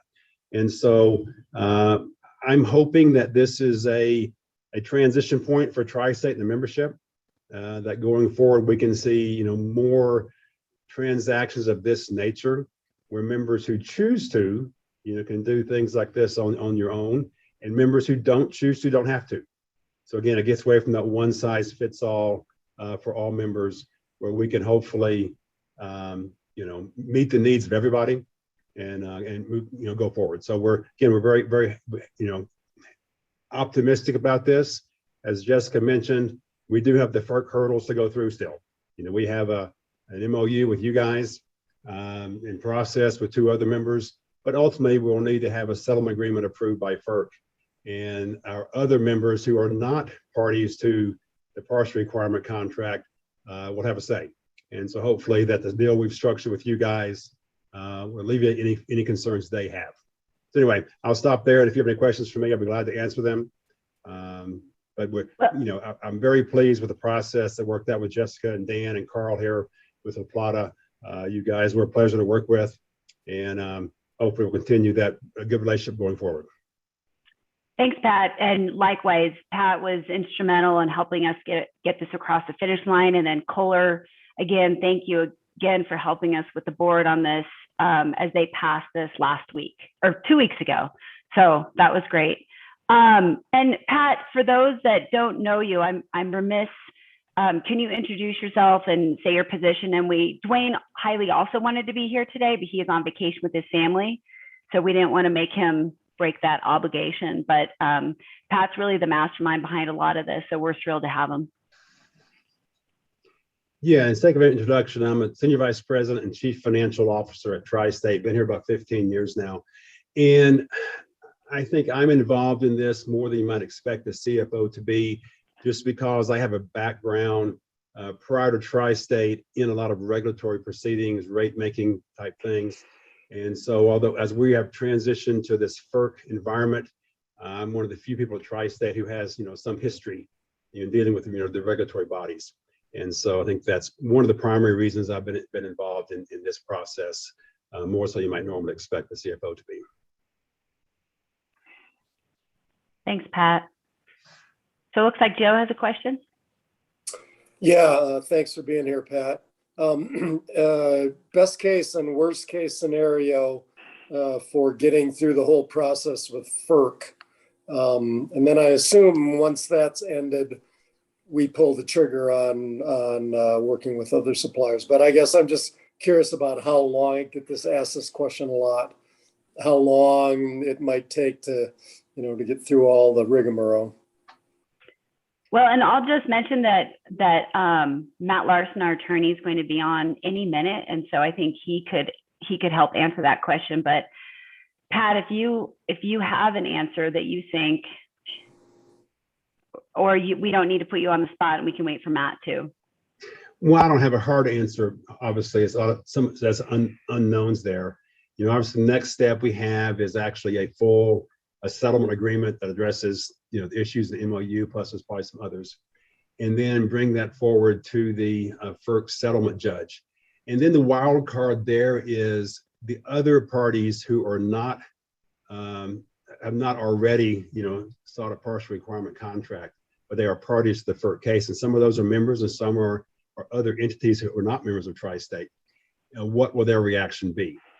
If the reaction is, hey, this is great, these three members can move forward with this, doesn't affect us negatively, then we move forward pretty quickly. If we get some pushback though, that's what opens up the uncertainty about how long it might take. But I think if we, have a meeting of the minds of the membership pretty quickly, we can move forward, I think, fairly rapidly.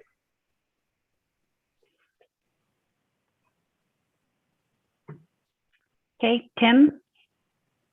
Hi, Pat. I'm Tim Wheeler. I'm the director from District 4 here in La Plata Electric. And my question really is kind of maybe you could give me some more insight into, you've mentioned a couple times, it seems like another member approval level or something. I'm not sure what the approval process that remains with Tri-State members. Is there Is there something there that, that's potentially an obstacle, or is that not the case anymore? Okay, we try to explain a little bit. And as Cole can attest, we had a pretty involved discussion at the Tri-State Board here recently, and actually had a few hurdles to overcome, but we did so. And the Tri-State Board has approved what we've agreed to here with La Plata. So the next step is, since we are now FERC regulated, FERC has to approve anything we do from a rate perspective. And the buy down payment is a rate that is in a case currently sitting before the FERC settlement judge. And so what we had to do next is to, get the full draft settlement agreement, present that to the other parties in this FERC case, and which includes the FERC staff and the judge. And so anyone who is a party to the case can speak up and say, I agree or I disagree. And they can, if they choose to, fight this settlement, or they can choose just agree to it and walk away and be good with it. Hopefully, with the aid of La Plata and the other members seeking partial requirement, we can convince the other tri-state members that this is a good thing for the association and can move forward without delay. But these other parties to the FERC case still have a voice. They can be overruled by the FERC judge, but still have a voice, and they can speak up and they can contest this if they choose to. So it's not that we necessarily need their total approval, but they could, gum up the works somewhat if they come in with any type of protest against what we've agreed to here. Does that make sense, Tim?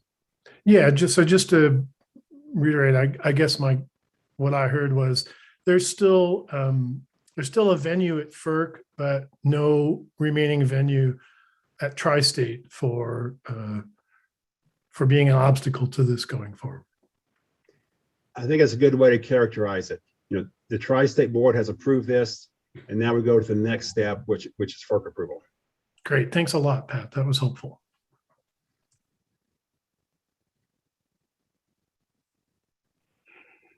All right. Looks like Bob has a question. Quickly, yeah. Thanks, Pat. Thanks for all your work. We hear good things about how that working relationship has gone.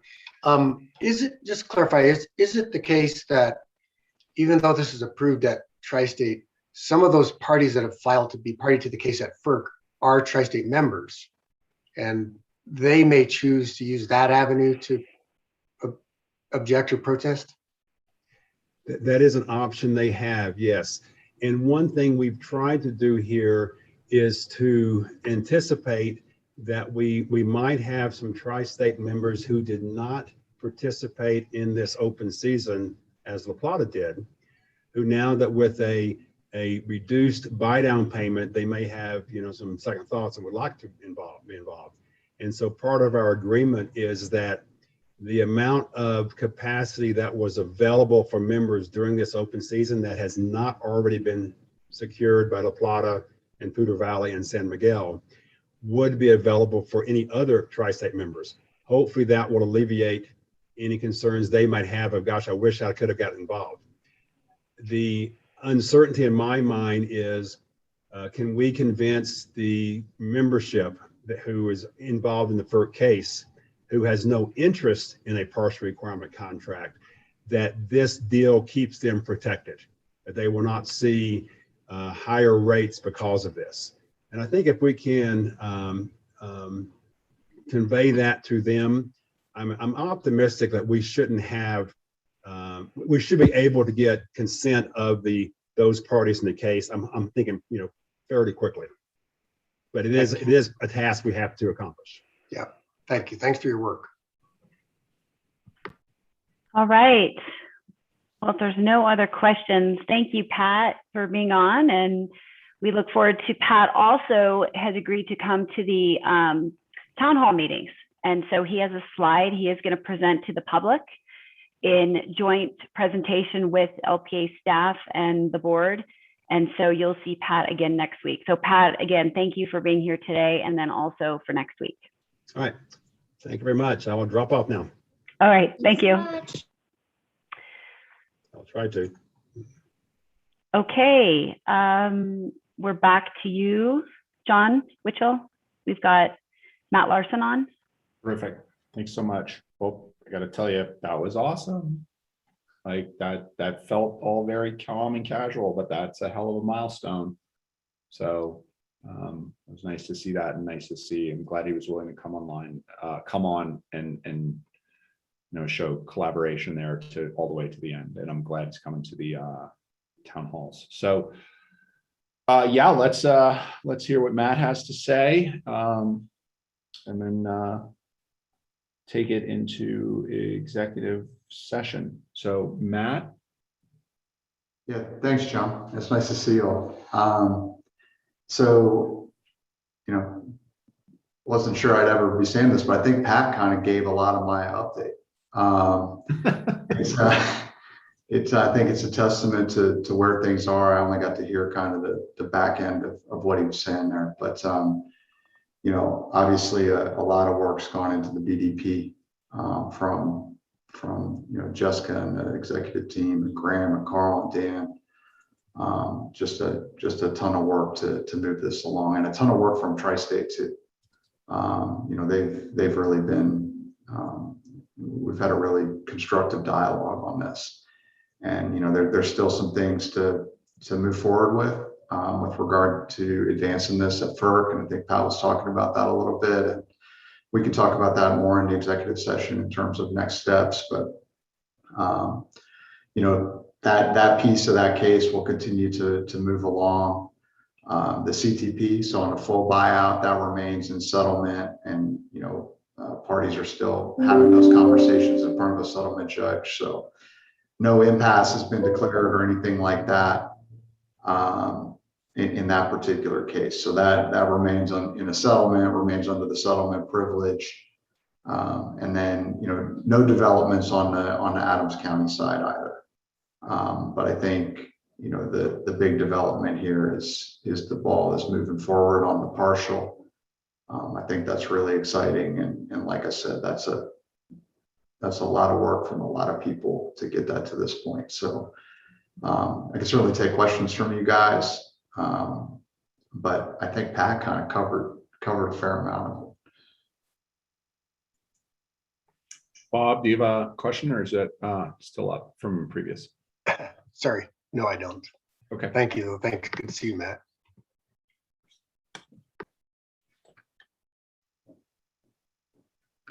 Joe, go ahead. Matt Pat was saying he can move this along fairly quickly. Does that mean a year, 2 years? Can you give any idea of a timeline? Yeah, I would think we could move it along faster than that, Joe. I don't have a perfect sense of what the timing is, but I think we'll certainly be working with Tri-State to try to move this forward as quickly as possible. And I think what's important is that I think, like what Pat was saying, the folks that chose to participate in the open season have really worked this out. There's obviously some back end things, like the things that Pat was talking about, which I agree with.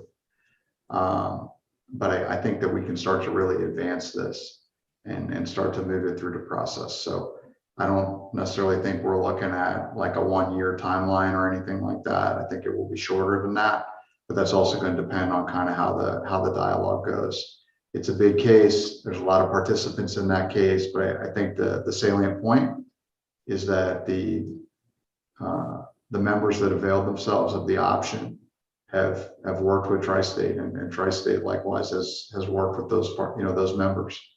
Are there any parties to the case outside of the Tri-State co-op that could throw a wrench in this of any? There's other power suppliers or other co-op organizations. There are other participants in the case, Joe, but I don't view that as a roadblock or problematic in some way. At its core, like this issue, just like it has been all along, these issues on both the CTP and the BDP have been an issue between the distribution cooperative member and the G&T provider, and the fact that that's been worked out, I think really puts this on a good path. Thanks. Tim, go ahead. Yeah, Matt, for kind of the benefit of the public who may watch this, I'm just curious, there's been a lot of filings flying back and forth around the CTP at the FERC. It's hard to keep up with, I think, at least for non-legal eagles anyway. And I'm just wondering, like, is there what you can say publicly about the nature of all of that and where it seems to be leading at all? That type of motions practice and those types of filings coming in over the course of the case, and I know there's a lot of activity, but that's I would say that that's not atypical in regulatory. There's often especially in big high consequence cases like the one that you were involved in, or several ones that you're involved in, there's always kind of a core set of issues, and then there's a number of things going on along the sideline, right? So some of these things certainly relate to those different types of things, but again, I think that focusing on the partial in particular, the fact that you really have agreement, a lot of the way these things unfold a lot of times is that the core affected parties kind of reach an agreement, and then things really start to move, and that's not unique to this case by any means. I mean, that's pretty typical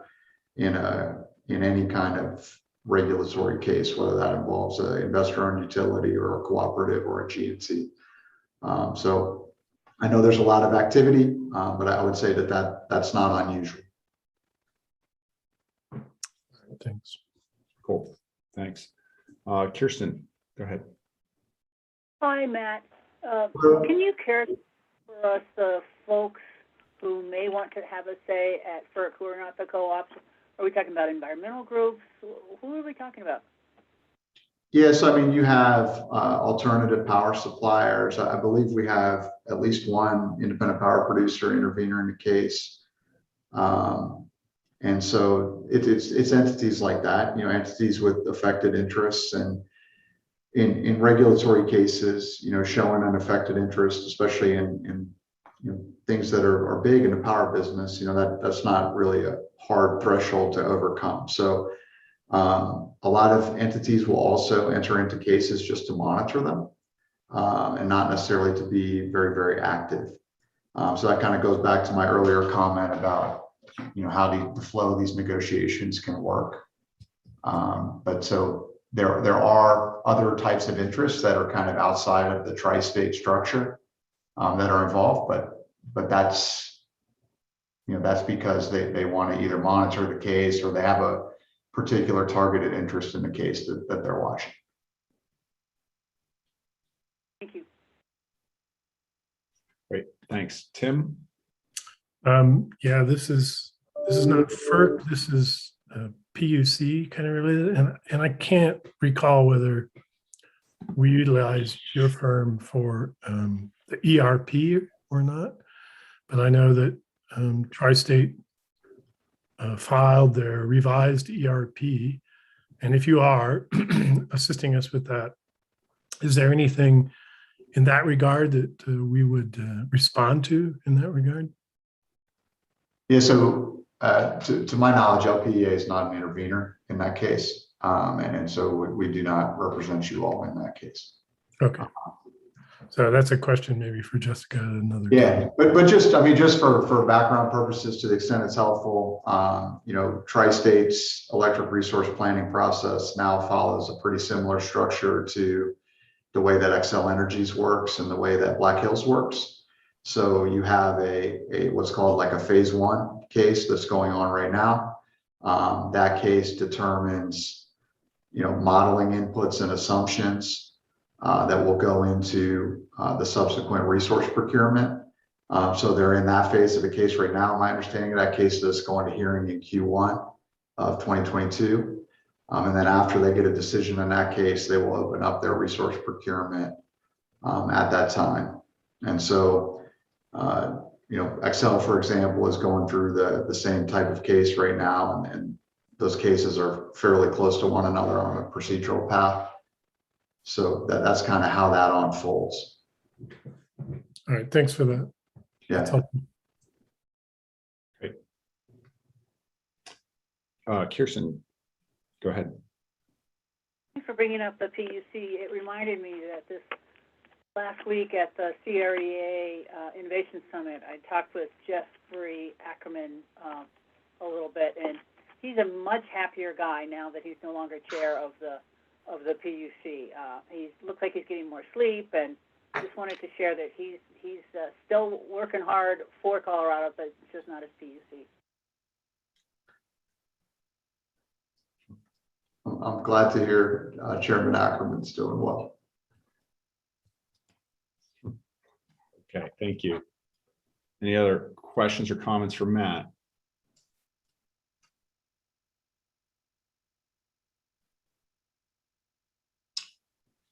Okay, then to go back to the earlier part of the conversation, we're going to need a motion to go into executive session, but we are going to attach one additional item.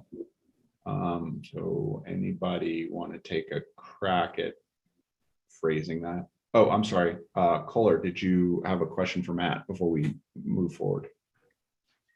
No, I just wanted to address the going into executive session. I need to know my status, and I'd like to participate as much as I can, so keep that in mind, please. Would think that Kohler would not participate in item A, but would be allowed to participate in items B and then the added item C. I don't see any reason why he wouldn't participate in either of those. Okay. I have a question about. Sorry, go ahead. Go ahead, Kirsten. Yeah, so my question about item A is, I don't have the item A in front of me. I have all your faces in front of me. Is that about the MOU?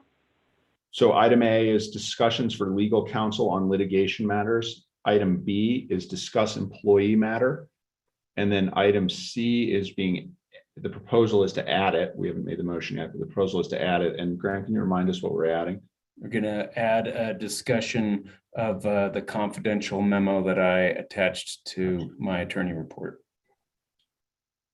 So that first part, Adam A, I get the legal bit from Matt. If we do talk about the memorandum of understanding, I don't think we would have to ask him to recuse himself. And I'm thinking. Yeah, that's. Go ahead, Grant. I'll leave that up to Matt. I mean, Kohler is familiar with the MOU, but it might be hard to keep things categorized well. That still technically litigation, right? I'd agree with Graham. I think being conservative on this is the right path. So I would have Kohler be excluded from the discussion. Okay. I think it might not be, it might be find it sort of be not unlike we did in our previous COW, where we had a director talk about some of the items that were not controversial for Kohler to hear in his dual directorship, but still there are things that he can't hear because that aren't public because of the ongoing litigation matters. We might be able to bring him up to speed on some of that later. Okay, thanks. And Kohler, I'm sorry, I forgot your name there for a second. It just went blank on me. Got it now. Okay. So I think the proposal before we make the motion will be to have you, Kohler, sit out for section A, and somebody will have you dial in when we get to item B and C. Okay. Okay, so we're all in agreement there. So then let's go through the formality here. So we need a motion to move into executive session. John, I'll move that we go into executive session for the items on the agenda with the addition of the confidential memo. Nicely done. Can I get a second? Second. Thank you. All in favor? Aye. Aye. All opposed? Thank you. All abstained. Thank you. Before we flip over can everybody just double check their email so that we all have the Zoom into executive session? Turn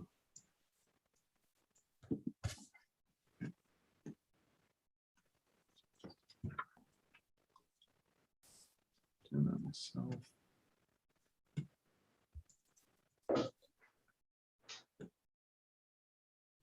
Okay, I got mine. Okay, we all good? Oh, can someone mention a date of an email? I didn't locate it yet. Is it interesting? I got it. Wait, it's all each one of our It might be in reminders. Yeah. If you're logged into Outlook, it should pop up in reminders, but it looks like it was. Yeah, I think I Should got be on it. your calendar as well. Yeah. I got the calendar. Thanks, everybody. Okay. All right, we all good? Cool. All right, we'll see you guys on the other side. Thanks. All right, welcome back. Thank you for a very long executive session. I think we have one motion we want to make coming out of the executive session. Yeah, that's me, John. John, I move that we adopt the CEO compensation adjustments as discussed in executive session. Thank you. Do we have a second? Second. Ted, all in favor, say aye. Aye. Aye. Aye. Get a count on that. Keep your hands up for another second. Got it, Graham, Janelle.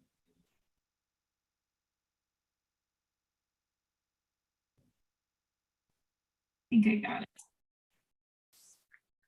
Was that a yes? Yeah, I'm taking a screenshot, sorry.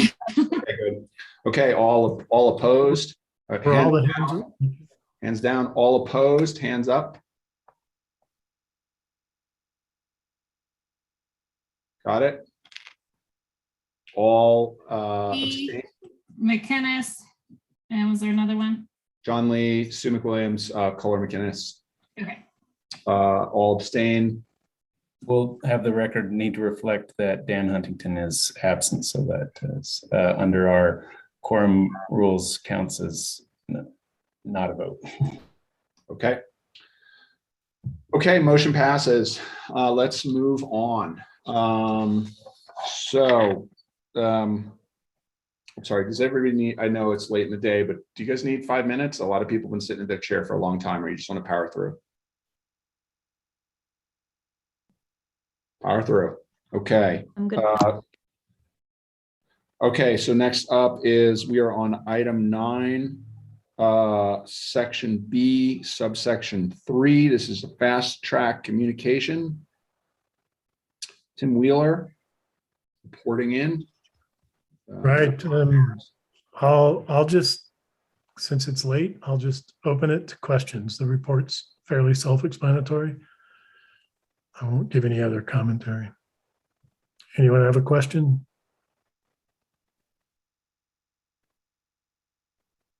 Looks like we can move on, John. That's my kind of a report. Thank you, Tim. All right, CREA report. This is to Holly Metzler. Well, my iPad is arguing and I can't log into Director Point right now. So does anybody have any questions for me? It says go home now. Oh, wait, I'm home. Hearing none. Yes, it was quite exciting. I got to do NRECA, several things of that. I got to do several things of CREA. I have not my Director Point to direct me. So with no questions, then I guess I will pass the torch to Kirsten. Oh, Tim, I'm sorry. Go ahead. Yeah, I just noticed in your report that you said the Joint Managers BOD CREA meeting for August 22 will be held in Durango. And I assume that's a good thing for all of us. And is there any, what can we do to welcome those folks here and do? I just wonder what kind of opportunity there is for cooperation there. That's all. Well, that is a great offer. Thank you. I will certainly ask the staff of CREA about that. This, quite honestly, I've never participated in one of these. I do know that one is coming up in December. So December 2nd and 3rd. So I will be happy to pass that on, Tim, and see, you know. Well, it's more of a question. I can't offer the resources of LPA by myself, but I'm just curious. I don't know the format or what goes on, but if we're having CREA board members here in Durango, you know, how do we take advantage of that for both? Show them a Durango welcome. Yeah, gotcha. All right. Anybody else have any questions? Excellent. Very good. Okay, Thank you. Thank you. All right. Then the final item of the day is Western Union report. Yeah, I do want to highlight a few things from my report. One, the reason I've been hyping on this COVID today is Western United did go with a vaccinate or get a weekly test program. They didn't want to wait. They're actually going to be under the number of 100 anyway, but there was a death earlier from COVID, and they've lost lots of work days. So they're like, we can't afford to do this. We're just going to get off the ball. So Western United is there at that point. Making money hands over fist. Most of that is for selling outside of the co-ops, which is great. So we still get our good deals, and then we're able to sell outside of that. The transformers, which came up a couple times, is a big deal. ERMSCO has been our pretty much only source through Western United, and we're now exploring with others. ERMCO is a cooperative of co-ops, so that was a special relationship. They're not honoring really that special relationship anymore. We're thrown in with the pile with everybody else, so we don't get any